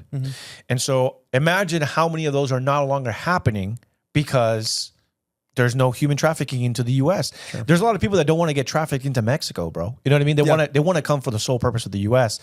Think about all the little girls that are no longer being raped. Think about, again, the global implications, but also not only the things that we're stopping at the border, but also there was a report that there was 300,000 missing children under the Biden administration. They couldn't track them down. They're like, where are they? There is video evidence that a lot of these minors, teenage girls, were trafficked into the U.S. And I agree, the U.S. is the #1 destination for trafficked kids. Again, a lot of money should be going into that. But I also do think it goes hand in hand with ICE, HSI, and other stuff because we are coming after those people. And even if it's not a high percentage, it doesn't matter. If it's 5%, let's go after those 5%. Yep. I just don't think it's a good argument to say we should be instead funding this. I think it should be let's fund both equally, or more so, the bigger problem. So to clarify, that's what I was saying. I was saying, listen, and we're talking about two different things because the issues that you're presenting are all in the border, right? And an agency already exists to protect that. It's our border patrol, right? And so number one, giving them the proper training to do that. 2, give them the proper resources and the manpower to actually handle that at the border. The pushback that you see happening around ICE in our streets is that they're in our streets. Right. And a lot of the times the excuses that they're using to have them just present, right, is that, hey, we're here to fight crime. But then you see them abduct the flower vendor on the street, the fruit vendor. But what's the reason for it? Simply because they're undocumented. Because but that's what they're there to do. I understand they're that. There to enforce. And that's what I'm going to segue into. So they're there to supposedly take out the quote unquote undocumented immigrant, right? Yes. Then why is Alex Preddy and Nicole Good dead? Alex Preddy, Nicole Good, I will argue that was a questionable response. I looked at the video, different angles. I talked with the people. I was in the ground in Minnesota. I talked with the people, and I still question. But then I learned that this same officer, I don't know if you know this same officer was involved 6 months prior in a similar incident where he didn't defend himself, and he was dragged under a car for X amount of feet. Obviously, that's a traumatic experience. If I was that person, I'm like, this isn't happening again. Right? I would say that with la señora se llamaba Alex Preddy? Nicole Good. Nicole Good, sorry. Okay, so Nicole Good. I would say that, and I will say this of anyone, when you put yourself in that situation, you are signing up for consequences. For her to say that I'm doing this for my community, I don't think it's honest. And also for her to say we're nonviolent or I should be allowed to follow law enforcement around with bells and whistles, I disagree with that. You are impeding federal law enforcement from carrying out their job. I'm sure you've seen it. There's federal agents that talk with the people and say, we are here to arrest I've seen this the video. man. Yeah. And you know what the woman says? I don't care. I just hate you. I don't care what that person did. I just hate you and I want you out of here. This is what we're dealing with, bro. And so to me, she should have never been there. She should have never been. I agree that if it's legally allowed, then hey, she's legally allowed. But there are consequences. And I said this of the January Sixers because people wanted to say the Biden administration came after the Sixers. And, you know, it's nuanced depending on the person. But I told Republicans, bro, if you showed up, you knew what you were getting yourself into. But especially if you went into the Capitol and you were fighting police, don't sit there and say Trump abandoned us. No. You knew what you were getting yourself into. Sure. So if you serve jail time, bro, you did so willingly. Now, there are some cases with J6ers in which I agree some of them were falsely imprisoned. I don't think they should have served jail time. There was people that were jailed that weren't even there, but just because of the political affiliation, maybe they made online statements. They're like, we're grabbing this guy too, right? Whatever. And then with Alex Preddy, dude, there is video evidence that for weeks this guy was just looking to be confrontational and violent. But before we go on to Alex Preddy, let's stop at Nicole Good for a second. Sure, yeah. Okay, and I'm glad that you brought up the J6 situation because, you know, so many people came out online and said that she deserved it, right? Hey, you were there. I wouldn't say that personally. No. And I actually pushed back. And I actually pushed back. I'm like, bro, nobody deserves to die. Right. I know you didn't say it. It's such an unfortunate circle. Yes. And I just want to make that clear before you go. I want to make that clear. Like, I do feel bad for her and I feel bad for this situation. It should have never happened. Yeah. And I would just say, I wish that she wasn't there that day and I wish she wouldn't partake in that. That ended up leading to that. And I know you didn't say that. I think that, again, that's why I think we have a mutual respect because I don't think we're that far gone that we're going to make those kind of statements or that have that mindset. But let's dissect that for a bit, right? Let's go back before she was even there, right? Because this was an American citizen, right? And ICE is predominantly something that's affecting Latinos, right? And so I don't know if I would agree with that. There's been a lot of arrests, and this is where I go back to like we live in our bubbles. I've seen arrests of Somalians. Sure. But as a percentage, specifically Mexicanos, those are the ones that actually have been deported by ICE and arrested more than anybody else, right? Okay, so I got you. The majority affects Latinos. Gotcha. It obviously does affect everybody else, but in any case, you have to wonder what was running through her head as an American citizen that this does not affect her in any way that caused her to be there, right? Because to me, I'm like, you're right. First of all, she didn't have to die because this wasn't even her cause. Yeah. Right? This doesn't affect you. So what made her get so, quote unquote, if you want to call it, radical to get to a point, right? Because they've called her, she was a radical protester. To get there and actually protest, right? And you got to go back to the way that ICE was rolled out. Why is the public sentiment around ICE so hateful? Right? I think a lot of it is disinformation. I think it's the videos that are out that are actually proving, right, why this is such a bad idea that ICE is in the streets to begin with. Like what video? Like, okay, because here's what I would say. I'd say an overwhelming majority of the videos that are out there are justified in ICE's actions. So we might not like it. Like, dude, when I see an abuelita getting arrested selling flowers, of course, bro, on a human level, I'm like, damn, bro. Like, I wish we could have helped her. But unfortunately, no one came to her. No administration has ever come to the rescue of the undocumented, right? And now she's in that situation. And now the laws are being enforced. Sure. And so to me, it's like I can't be angry at the agent that's simply enforcing the law. It's so listen, the thing is, when you see a street vendor being held down by 4 or 5 ICE agents, he has no weapon in hand. Listen, you and I are a veteran, and I was a bodyguard. We understand the use of force, rules of engagement, all that stuff. When you see clearly an individual who's a non-threat, right, and 4 men are on top of him, you ask yourself, okay, is this necessary, right? And many of those, though, bro, like, I'll admit, many of those, I think it was justified. Like there was the Marine dad, remember? Like the Marine dad, I think he had like 4 Marine sons or something like that, and like their dad, and then he had the weed whacker. And then he came at the agents with the weed whacker. And I'm like, dude, at that point, like, dude, you're assaulting. If you're evading, assaulting, or not complying, they're authorized to use excessive force. So I didn't see the clip where he actually used the weapon. Okay. But again, you have to bring it back to a fundamental level. Okay, of course, yeah. So this person is it's case by case, too. Case by case, right? And that's let's not generalize, yeah. You keep the blanket statements, exactly, yeah. So, but with the vast majority, you see that it's not excused, right? I wouldn't agree with that though. I think a lot of times if your only offense is just coming to this country undocumented and there's no arrest warrant, why the excessive force? Because we treat undocumented immigrants. It's case by case. You are resisting a race is not incumbent on whether how many crimes you've committed. It's just the fact that in the moment you're resisting arrest. Sure, but then force will be applied. But so let's break that down though. As an officer, whether you're local or you're a federal agent, if you go to arrest somebody, you have to have probable cause. You have to have motive, right? So if you go up to an individual and you say, "Well, you're brown, you speak Spanish, you're undocumented," that's technically not legal. You can't do that. SCOTUS ruled it, bro. SCOTUS ruled that simply having racially profiling, exactly. And I was shocked by that, by the way. Right. I was like, wow, that actually sounds kind of racist. But guess what? That's the law of the land, though, bro. And if you are caught speaking Spanish, that is. So I've talked to ICE agents, and they're like, these are the criteria that we're looking for. And yes, bro, if you do look like an immigrant, if you speak like an immigrant, those are probable causes for us to question you. And so we might not like it, bro, but we're talking about two different things. We're talking about legal and not legal. Sure. And you're saying what they're doing is not right.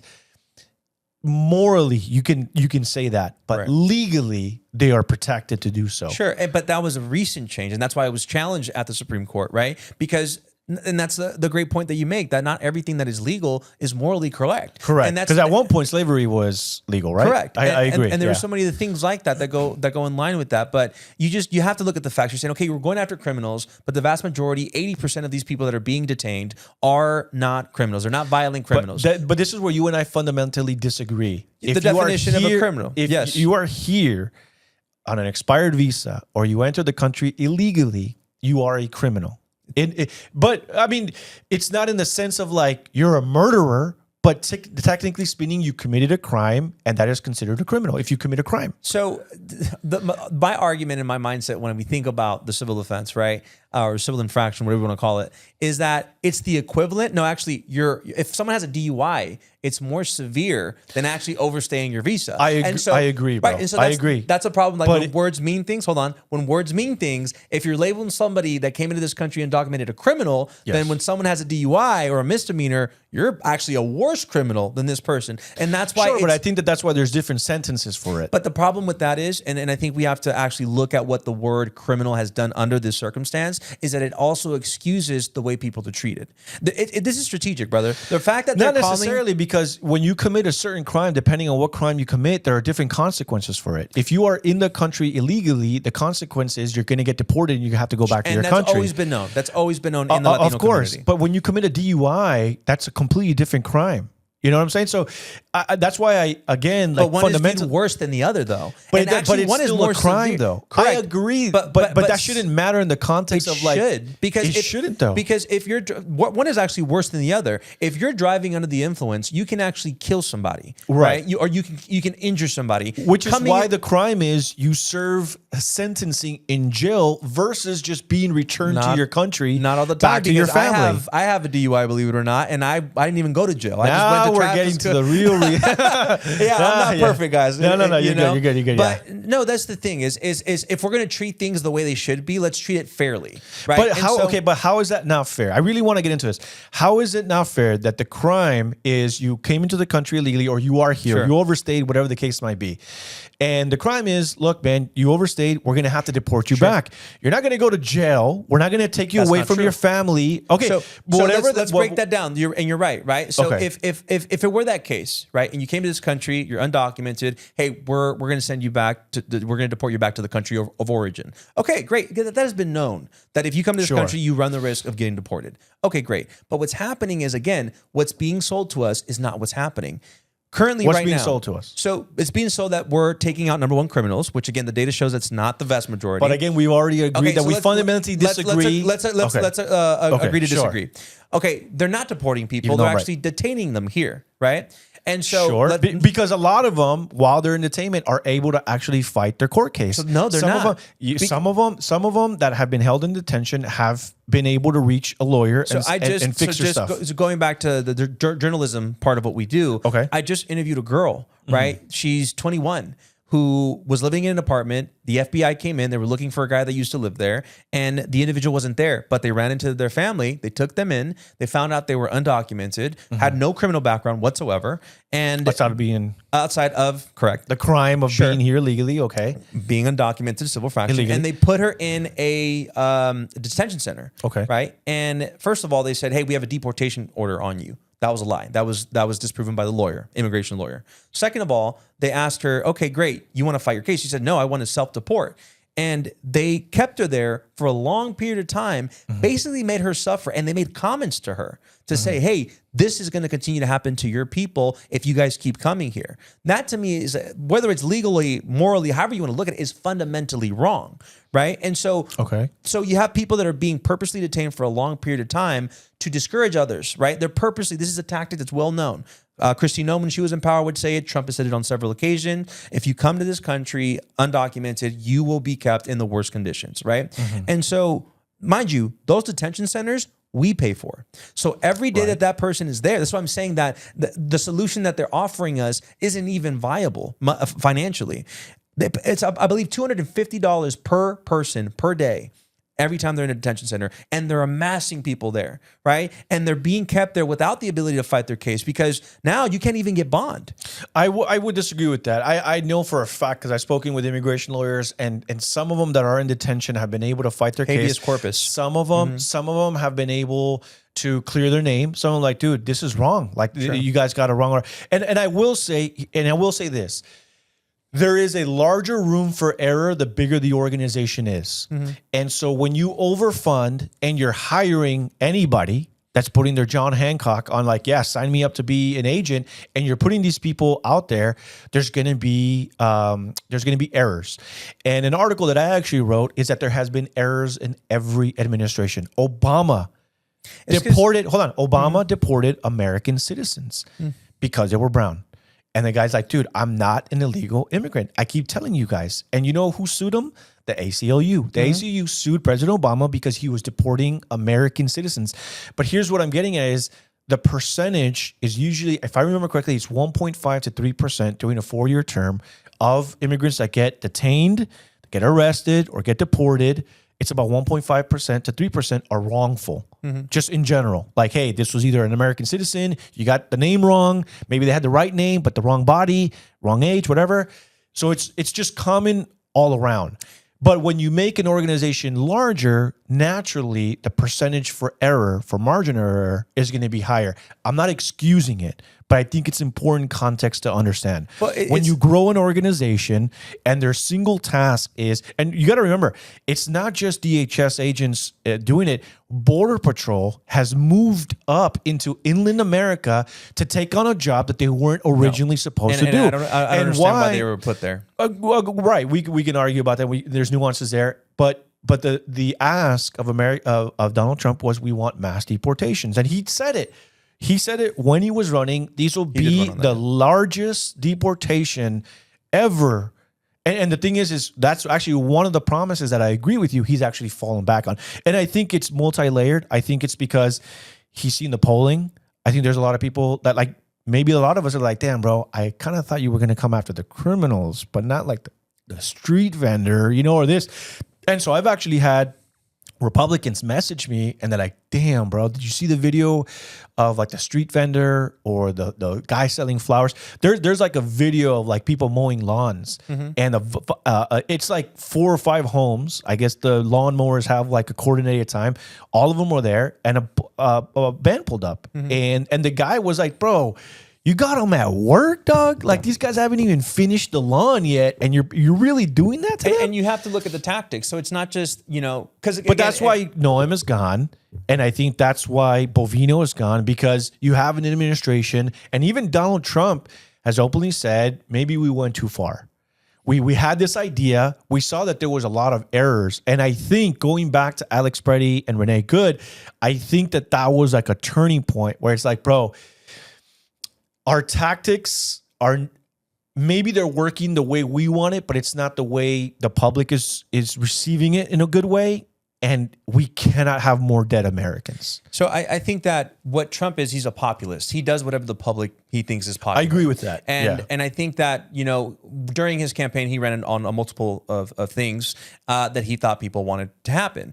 And the thing is, going back to the number of both criminals and fraud, like we were talking about, when you throw out these huge numbers, like we're going to deport X amount of undocumented immigrants, you know, every single month, and then you find out that there's not that many criminals to deport to get that number, who do you start going after? The street vendors, right? Right. And so I think that's what happened. He said, okay, well, I gotta keep my promise. There's not that many criminals, like I said there were, so let me go after the Theo and the Tias that are simply just, you know, trying to make a living. And then the public saw that and they said, wait, this isn't what we were told. And there was skepticism. And then it continued to evolve into the Alex Peretti and the Nicole Good. And I think at that point, you weren't even having a conversation about undocumented immigrants. You're having a conversation about our federal government overstepping and now affecting U.S. citizens. Because, listen, going back to the Nicole Good situation, if he had that incident, she had no business to go back into the field. Because just like any soldier, if you're suffering from PTSD, you can't get deployed again. If you have, you know, and I actually made that point. Is like, dude, I felt like that was way too soon. Of course. And I actually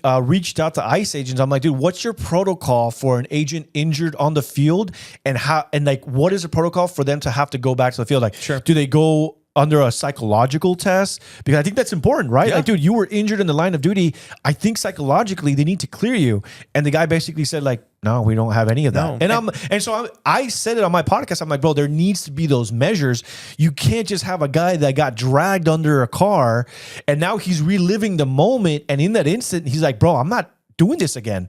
I'm taking action to defend my life. You know, exactly. He could be a liability. But that's something that you're going to tell me that a government that existed as long as ours has didn't think that through and say, hey, we need to make sure our infrastructure for this agency and our operations and our SOPs are in place so that when we roll it out, we have our dots and T's covered. To your point, you know, making sure that if an ICE agent is involved in an incident, that we have the proper procedure to make sure he's put back in the field, and that didn't happen. And what I've seen consistently from Trump is that he just takes action with no plan. And he tries to figure it out in the way. We see it with the war. We see it with Venezuela. We see it everywhere. He just does things out of impulse without any actual plan. And you put people, like you said, the ICE agents, in positions where now they have to suffer the consequences because, number one, their operations are completely unorganized. And two, you're not doing things the way that are legally proper. And they've been sued multiple times for the same reason. The only pushback I have against that is that I disagree with Trump doing things without doing proper.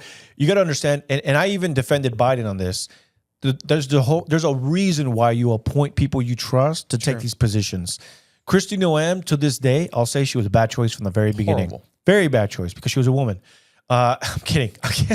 Dude, your audience is going to kill me. Question: how does your wife feel when you say things like that? I don't know. She's in the kitchen all the time. I don't know. I'm kidding. But No, I'm kidding. No, dude, I say that because, you know, we're just chopping it up, bro. It's a joke. I promise I don't mean any disparity. No one loves women more than me, bro. Let me tell you. No one respects women more than me. Who do I sound like? Who do I sound like? Yeah. But what I will say is, bro, the president can only do so much. And the thing is ICE is the same agency. Like, he took over an ICE agency and a DHS agency that President Biden worked with. So it's literally the same agents. It's literally the same leadership. Greg Bovino worked for multiple administrations. Tom Homan worked for Obama. So, I mean, it's not that he's out there like he has no idea what he's doing. He has these people like, okay, well, wait a minute. I've got a lot of leadership here that worked for Biden, that worked for Obama, that would have worked for Hillary had I not won the first time. I trust these people to make the best judgment. A lot of these people, and this is actually something that Republicans push back on, is, bro, you have a lot of leftover leadership from the previous administration making decisions on immigration, making decisions on whatever. So I got to push back on that because you understand what I'm saying? No, I do. What I'm trying to get at is that, for example, Greg Bobino and the ICE agents, they are taking out of their purpose. Greg Bobino, the Border Patrol, are supposed to only operate within 200 miles within the border.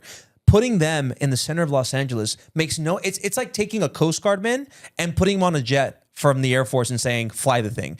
Hey, there's Coast Guard that are pilots. Right, but I'm saying is... I understand what you're saying. You know what I'm saying? Yeah. The example, they weren't designed for that, and they weren't even prepared for that. Mm-hmm. And so that's why you have these mistakes happen, because they don't belong there. And same, I see what you're saying. They're the same ICE agents, but they weren't designed to go door to door or street to street. I mean, it's just a different operation. But it's just how you're doing it differently. Right, but the liability is insane. Because imagine, if you're sending an ICE agent to go in and has never had crowd control training, doesn't understand really the rules of engagement. How do I engage with a U.S. citizen that tries to attack me? I agree. I agree with that. You see what I'm saying? Yeah, and so yeah. that's where you run into like, was this by design fractured already and designed to fail? Or was it just no thought into it at all? Right? Because to me, listen, I've ran security teams. You think about every single outcome, every single door your client's going through, every single liability that you can run through. That is your job. You know, and I think a lot of people forget that when it comes to like law enforcement and agencies. It's the brain work first, and then the whole gunplay and everything else and the use of force. If you don't have a plan in place, you're failing at start. And so when you look at that, it's like you question it. Was this bound to fail by design, or was it just carelessness? And I think it was carelessness, because again, we see the evidence. Alex Preddy, Nicole Good, and all the other situations. And it brings me back to my point. Was that the better option than just figuring out a better immigration system? Because the other thing is, a lot of the people that are undocumented immigrants here have been here for 10 years, 15, 20 years, tax contributors for years. That's why you have a Republican, Elisa Mayra Salazar, I think that's her name, out of Florida, that she wants to pass the Dignity Act. And Stephen Miller just went on news, and he didn't necessarily push back on that, on the idea of allowing people that have been here so long without, you know, and Donald Trump himself has said this. He even said on the Trump 1.0, he wanted to give amnesty How to do you dreamers. feel about that? Because I've heard that conspiracy theory that Trump is supposedly eventually at some point of his term going to give amnesty to everybody. What would you think if he did that? I'm against it, and I'm against amnesty because you're rewarding. You're rewarding a bad system, a flawed system. And you're basically telling people, if you stay here long enough and you don't commit a crime, eventually there's a president that'll come along and just give you amnesty or citizenship. I don't think it's good to reward bad discipline or bad behavior. I don't agree with it. Under the 1.0, I understood what he was trying to do. He was trying to work out a deal. He was trying to say, I will give amnesty to the dreamers, but I need border security. Democrats said no. Then he came back 2 or 3 times and said, we'll give it to the dreamers and their families. We'll give it to dreamers and their extended families. And all 3 times, Democrats said no. That's when I knew Democrats were not really about fixing the problem. The second time I knew... And if I could just interrupt you there, Sure. because there's a point that is always lost in all this, is that, you know, when someone views me as like a quote-unquote Democrat and they say, well, the Democrats, you know, what have they done? I agree. That is the same question. And that's what I was about to get to, because that showed me that to Democrats, we're just a tool to be bargained with, you know? And the thing that I have, and I've made this point about a lot, is I don't like illegal immigration on its face, because I have family that have gone through the situation, and I know what their life looks like. I know how limited they are. I have friends. I know extended friends. Nothing has changed for them for the better. I can't justify allowing that system to exist because they're paying taxes. You're talking about the immigration system? We're talking about the illegal, specifically illegal immigration. They have no voting rights. There's really no promise to them. That's not what Trump says. Trump says apparently they're all coming in to vote. I mean, yeah, there's evidence of how people. do you vote if you're not documented? Well, I mean, I know California has it. There's been cases that have already been tried where there's people that are here that are undocumented that are voting.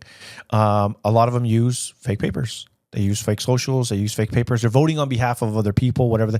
Mail-in ballots. You know, there was a lady that got arrested and went to jail in California because she had her dog vote.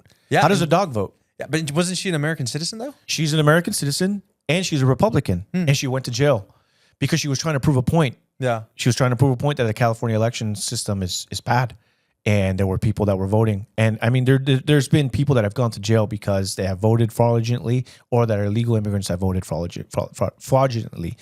So it exists. Again, it's not a large. I'm not saying 100% of migrants or whatever, but then the second thing, I want to loop back a little bit. The second time I knew Democrats were not serious, we had 4 years of Democrats, brother.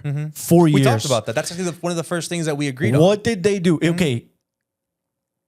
They knew that Donald Trump was not messing around when he said we're going to carry out the largest deportations of illegal immigrants. What did they do to create safeguards and fail-safes. When they own a lot of the courts, there's all these activist judges. What did they do with them to protect this community?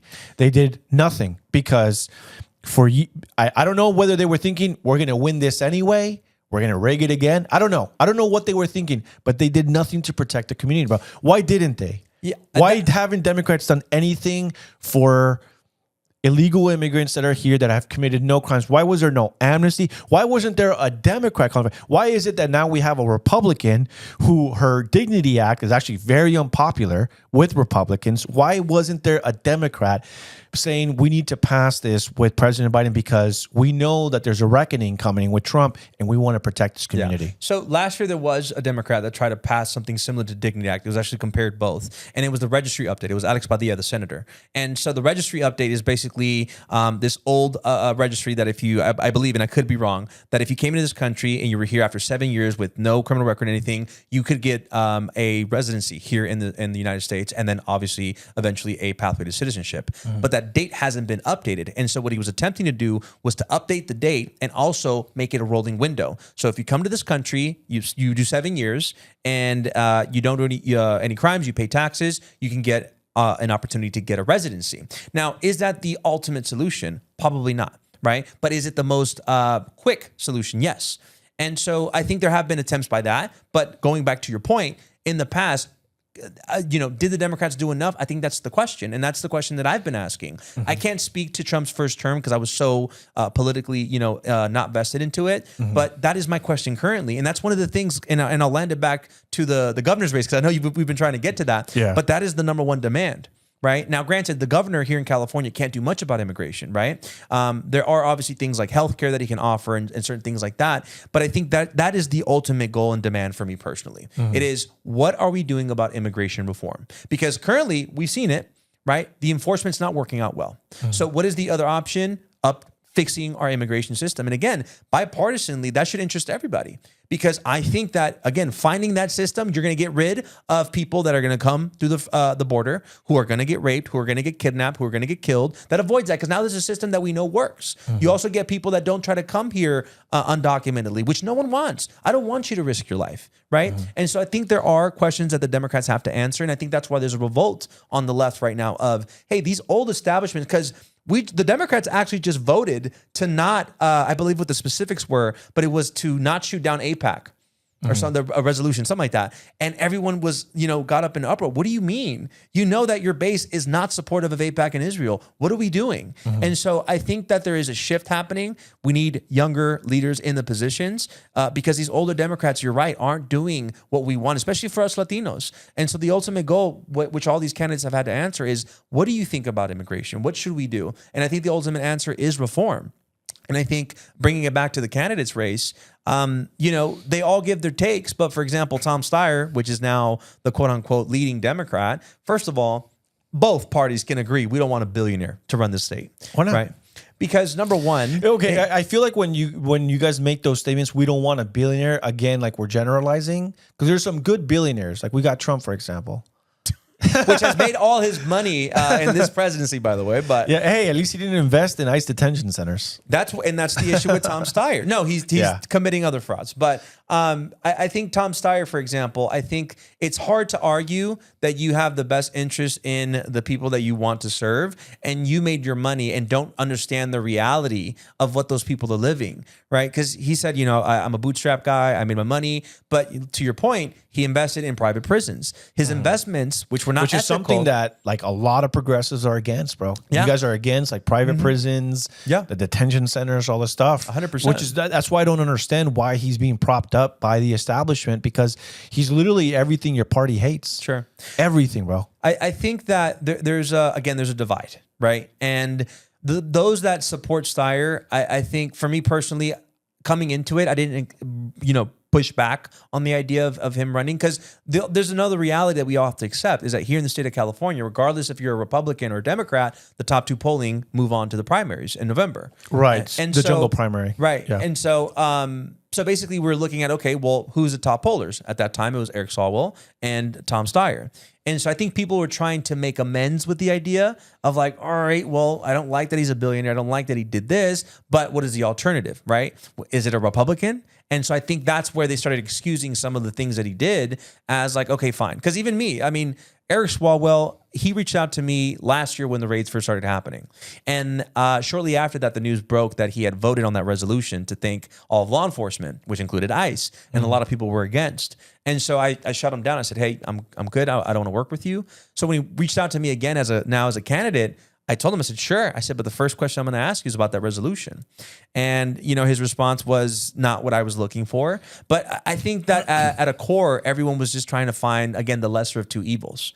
And, now. To me, it's just like a little bit like, it's crazy to me because you just said something like, we rather oversee these people's wrongs or their blemishes so long as it's not a Republican. Mm-hmm. And so to me, it's like, I voted in elections where I voted for a Democrat. Because yes, it is the lesser of evils, but it's also like this person was qualified. Sure. And so to me, like this is where I don't understand like Democrats, where it's like we're willing to oversee Tom Steyer and his major blemishes that not even the Republicans have committed. Like what has Chad Bianco done to Democrats that they can sit there and say, this is so wrong that I would just not vote for you over someone like Tom Steyer. Got it. Well, basically saying I'd rather vote for him. I mean, dude, the track record of Steyer is something that I would expect a Democrat hates of a Republican, and that's what they would point to be like, that's why I'm not voting Republican. With Tom Steyer's messaging is he's playing the beat of the drum that the people want to hear. With Chad Bianco, abolish ICE, housing. I mean, and really, I don't know that at that time Eric Swalwell and him had any points that separated themselves. At the end of the day, they're all kind of again singing the same song. But I think when it comes to Chad Bianco, the reason why Democrats are saying we wouldn't even compromise, even though that was a quote unquote better candidate, is obviously his support for Trump, which has become a huge moral test for everybody, and is also his support to be harder on immigration, right? Mm-hmm. And they view him obviously being as a law enforcement sheriff, that he would be more in cahoots with ICE and their agenda than it would a Democrat. So it's almost like, okay, would I support this Republican, which already as a whole is something I'm not supposed to do, to this guy who obviously is in line with Trump and would do his bidding in California, and 3, would make the immigration system and ICE worse. And so when you compare that to, well, this guy's a billionaire, I'm not saying it's the right thing to do, but I think that's where people started to make that excuse. Now with Eric Swalwell, it was simply like, I'm not really confident in the guy. I wish there was someone better, but he's the top polling guy, so we got to vote for him.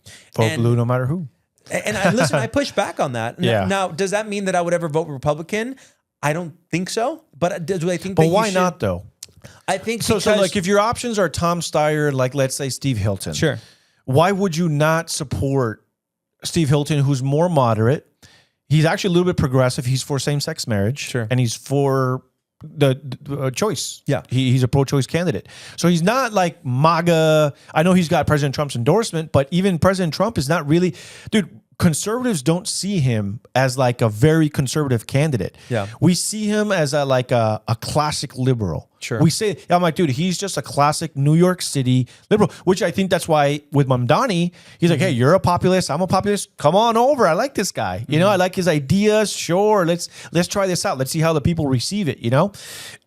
But to say like, I mean, like, but why wouldn't you though? Yeah. I guess that's my question is like, I think the bias comes from, because I think you and I come from 2 different eras. You came into a political world where it wasn't so heavy red and blue against each other, right? Where versus I'm coming into it, whereas Republican is seen as like the most dirty word you can look at, right? And so I think that for me, it's something, mind you, I am a free thinker. And so I think that right now my stance is I don't think I would vote in this current era of my life as ever a Republican because of the stances that they've taken and the direction they've gone. But not every Republican is the same, though, I don't think so. To me, it's like, let's look at the policies. Sure. So the reason, like, if you were to ask me the question, why not Tom Steyer, I will tell you. I will tell you I don't like these policies. And I'm getting there. So that's at a fundamental level, right? Sure. But now if we look at the candidates themselves, I look at, even before Becerra had the popularity that he has, because I knew Becerra beforehand, not personally, but I had interviewed him on the show. And I remember walking away from that conversation thinking, wow, what a great human being. Because that was the first interview I ever did with a politician. He was a former Secretary of Health and Human Services. And I remember just thinking like, wow, like it was refreshing to hear someone that was genuine, authentic. And, he knew it was my first time. I was a little nervous and he just kind of walked me through it. And I remember walking away with a really good impression of him. So when I heard that he was running for governor, I said, wow, that's interesting. And so as time progressed, the reason I got involved with the candidates was after USC sidelined all of the minority candidates, him, Antonio Barragosa, Betty Yee, and Tom Thurman, I believe. And I said, you know what? No, like I'm going to platform these people. Obviously this was done wrong. Let me give them a chance to speak their voice. And one of the first people that I interviewed was Becerra. And genuinely, I liked him, number one, as a person. Again, you have to dissect people's, I guess, where their character comes from and their value system. For me, before I listen to your policy and your experience, it's almost like the age-old saying of sales. People don't care how much you know until they know how much you care, right? And so for me, it was the integrity, the character from him that got me intrigued first. And I said, oh, okay, I like the way he speaks. I like the way he carries himself. And to this day, he's been attacked multiple times online with the controversies with Antonio Barragosa and other people. And when I asked him the second round of interviews, I was like, what do you say to people that feel like you're not bold enough? His response was, sure, like Newsom, I'm assuming he was alluding to. He said, I can put together a great, social media campaign, or I can take you to court and win like I did 120 times against Trump. And I thought that was a huge flex. Like, okay, you're not the guy that needs to show up and project this masculinity or this strength. You're kind of just like more quiet, but you're going to do the action as it states. And so now to see his popularity, and the point I'm trying to make is he was always my guy. He was always my choice at both his experience. I mean, he was Attorney General, held the position of Secretary of State. Just experience alone, he's the best candidate. But the problem at the time, bringing it back to the polling, was he wasn't polling high enough. And so, yeah, I was forced with, man, would I vote for Eric Swalwell? And so when everything comes out of Swalwell, you see this grassroots movement take place. And it's been a little surreal for me because, I was one of the first people to interview him. So everyone that was looking for context on him had to run into my videos. And so that's been a little bit humbling, I guess you could say. Yeah, that's cool. Kind of like you were nodding your head that way before it was cool. Sure, exactly. and so that's why I look at the field that we have here in California, and even between Steve Hilton and Chad Bianco, the way he carries himself, his character, his policy ideas, because he is focusing on housing. Again, him being Secretary of Health and Human Services, he has that background in healthcare. He has the insight. He was Attorney General. I mean, he knows the state of California. So when you compare him on his resume just to everybody else, he is the logical choice if you put polling aside. And so that's why in this race right now, I wouldn't even consider a Republican, because the current best candidate in my eyes is a Democrat. Yeah. Oh, that makes sense. Like, you're like, if I already have a good enough guy, why would I look the other way? Like, if we already have a pretty good candidate. So we'll wrap up this segment and we'll kind of go into the Patreon in just a second. So if you're a Patreon subscriber, you might definitely want to make sure you subscribe. You got your own Patreon as well. Yes, I do. We'll go ahead and upload these early on the Patreon, but also there's a special segment. I've got some Patreon subscribers that wanted me to ask you some questions. I think you said you had some questions too. So make sure you guys subscribe for the Patreon, link in the bio. But I guess the last question is, what is your prediction for who wins the nomination, the primary? And do you think that it's going to be a landslide win for the Democrat, whoever that is, in November? I mean, look, Becerra was polling at, I believe, 4% before the Swalwell situation happened. A recent polling, that little situation, it's a big situation, of course. But he's now polling at 10%, from 4 to 10%, and then on the Democrat side, he's polling at 19%. So I think that, and then also just seeing the movement that's happening in real time online, I think Becerra is going to be the choice here for the Democrats, 100%. So that's who you're going for the primary? Oh, 100%. You think he'll win the primary? Yeah, 100% by a landslide. I think that there's something about the underdog story that is really shaping the movement. Again, right now, a billionaire is not someone that people want to support. They want the story like Becerra, because his story is he grew up here in California, right? He was in construction. His parents weren't wealthy. He went to Stanford. He got an education. I think the public empathizes with that because they can resonate, right? And I think, and going back to Trump a bit, that is what actually, I tell people all the time, the one reason Trump won was because people saw someone that they related to. They saw him as the guy that is not the politician. He's different. He's just like them. And I think people, that's why they elected him, amongst other reasons. But I think that messaging has now left, right, based on what he's done. And I think that's what's going to get Becerra elected, is the fact that people see him and they see someone like him, like them, that somehow rose to this position and now could possibly reach, this position of governor with the help of the people. So I think that movement alone and that belief is what's going to push him across. But do you think he'll win in a landslide in November, or do you think it'll be an uphill battle with the Republican? I think, who do you think my question to you is, who do you think the Republicans are going to pick? So, it's interesting, man, because the obviously Steve Hilton has a Charlie Kirk endorsement. He's got a lot of influencers. Like, I think Steve Hilton was one of the last endorsements that Charlie Kirk did while he was alive. While he was alive, yeah. Yeah, when Steve Hilton announced, I believe Charlie Kirk phoned in to like a teleprompter that he had, and he's like, this is why you should. And he was also endorsed by Vivek Ramaswamy. Wow. And supposedly in that one, I had heard that President Trump was going to phone in as well for an endorsement, but I guess either Trump didn't want to endorse at the time or he got caught up, but that the endorsement was coming. And now, of course, that's what we have. And I think it's not necessarily, I think that Donald Trump knows what California wants. I think it's because it's Steve Hilton. He's like a Fox guy.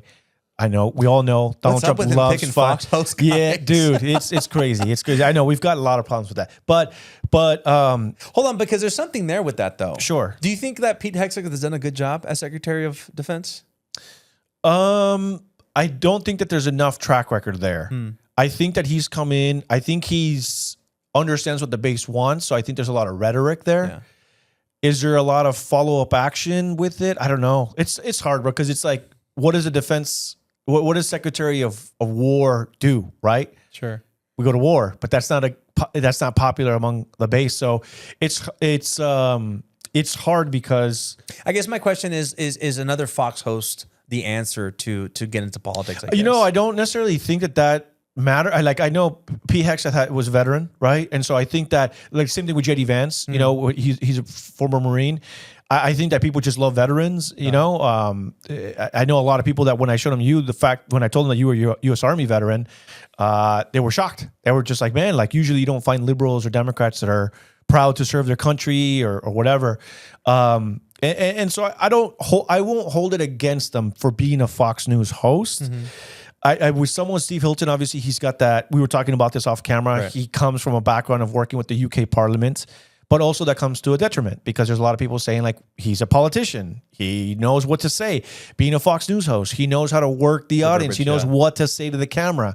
And it actually comes off a little disingenuous to some people that I've talked with, And so when we had the convention and the fact that more delegates voted for Bianco, I was kind of shocked. And the headlines were coming out California GOP does away with Trump or whatever, which I will say that again, if you don't understand how delegates work, if you don't understand you won't understand really what that meant. There's a lot of delegates that voted for President Trump and a lot of delegates that voted for Bianco to be the nominee that support President Trump still. Their problem with Hilton is personal, not the fact that he got the Trump endorsement. You see what I'm saying? Yeah. And so I think that a lot of people say President Trump just endorsed him because he's the guy with the name. He's another big star. He's been with Fox News. He's probably met President Trump a couple times. So maybe he's banking on name notoriety. He's like, oh, he's so famous that anyone. But it's like you said, the grassroots is changing. Everything is changing. Sure. There are some people, I'm not going to try to hide the fact, there are some people that they voted for Bianco strictly because he was not the Trump endorsement. Because the Trump endorsement could be good or it could be bad. And you have to really be down at the grassroots level with the GOP in California to understand those distinguishments and the disagreements. And so I was shocked to see Bianco. I do believe that it's going to be neck to neck in the primary. I wish I could tell you. I'd say maybe 51 Hilton, 49 Bianco. And I do believe either one has a good shot for November.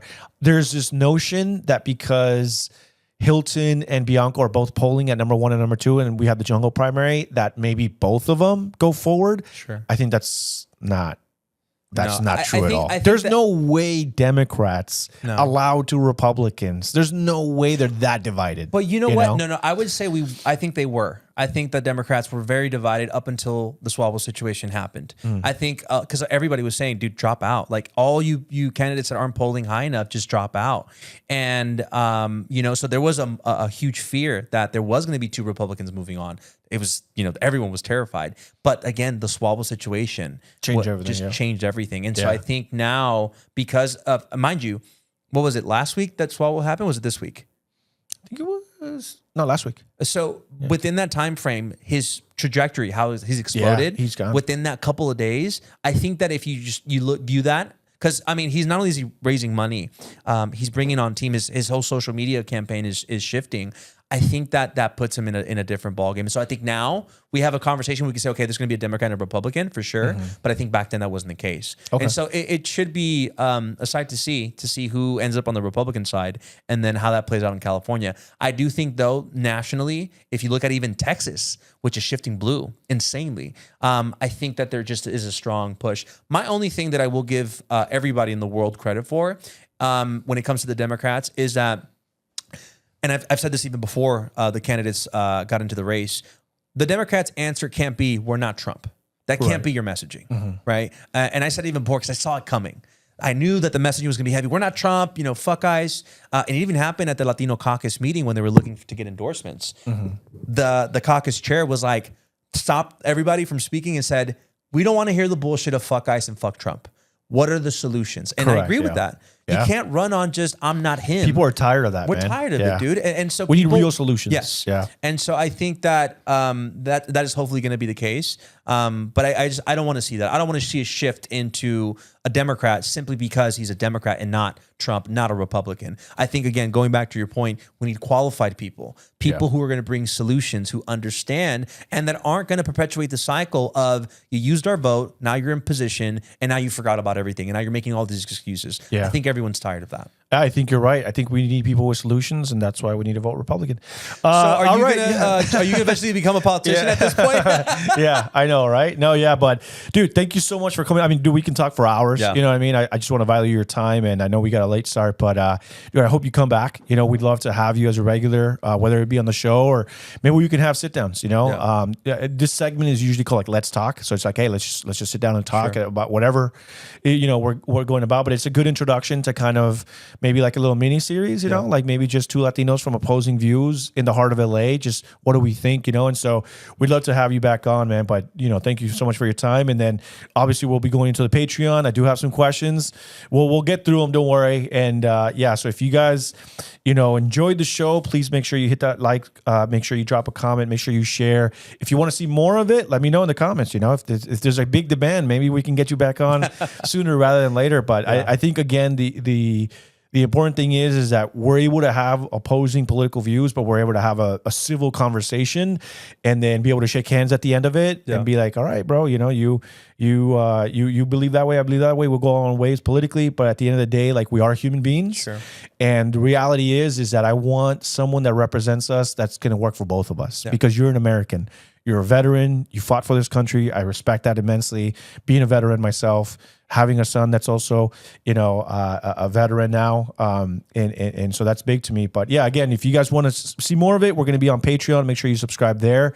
Thank you again for coming on, bro. No, likewise, man. And I want to echo your sentiment. I think that everyone in America is just tired of coming together and just being at each other's throats. I think that, yes, you can disagree on your politics, but I think that we need to remind everybody, like, what do we have in common, right? Yeah. And at the end of the day, the problem that we're all facing here is that someone stole the American dream from us, right? And we're trying to figure out the best solution for that. At the end of the day, what do you want? You want your family to be safe. You want to be able to provide them a good life, and you want peace and liberty. That's it. That is a fundamental thing that we can all agree on. And so I think coming back to these conversations, which by the way, we learn a lot from, right? Where we disagree, there's intention behind that. And I learned so much more about your perspective, which helps me educate myself, and vice versa. And so that's one thing I enjoy about our conversations, both online and offline, is I learn from you. Sometimes by challenging me and saying, wait, and I'm like, wait, I got to educate myself on that more, or just having a different perspective. So hopefully the rest of everyone in America can do the same, because I think we're far too divided. Amen. Amen, brother. Thank you, bro.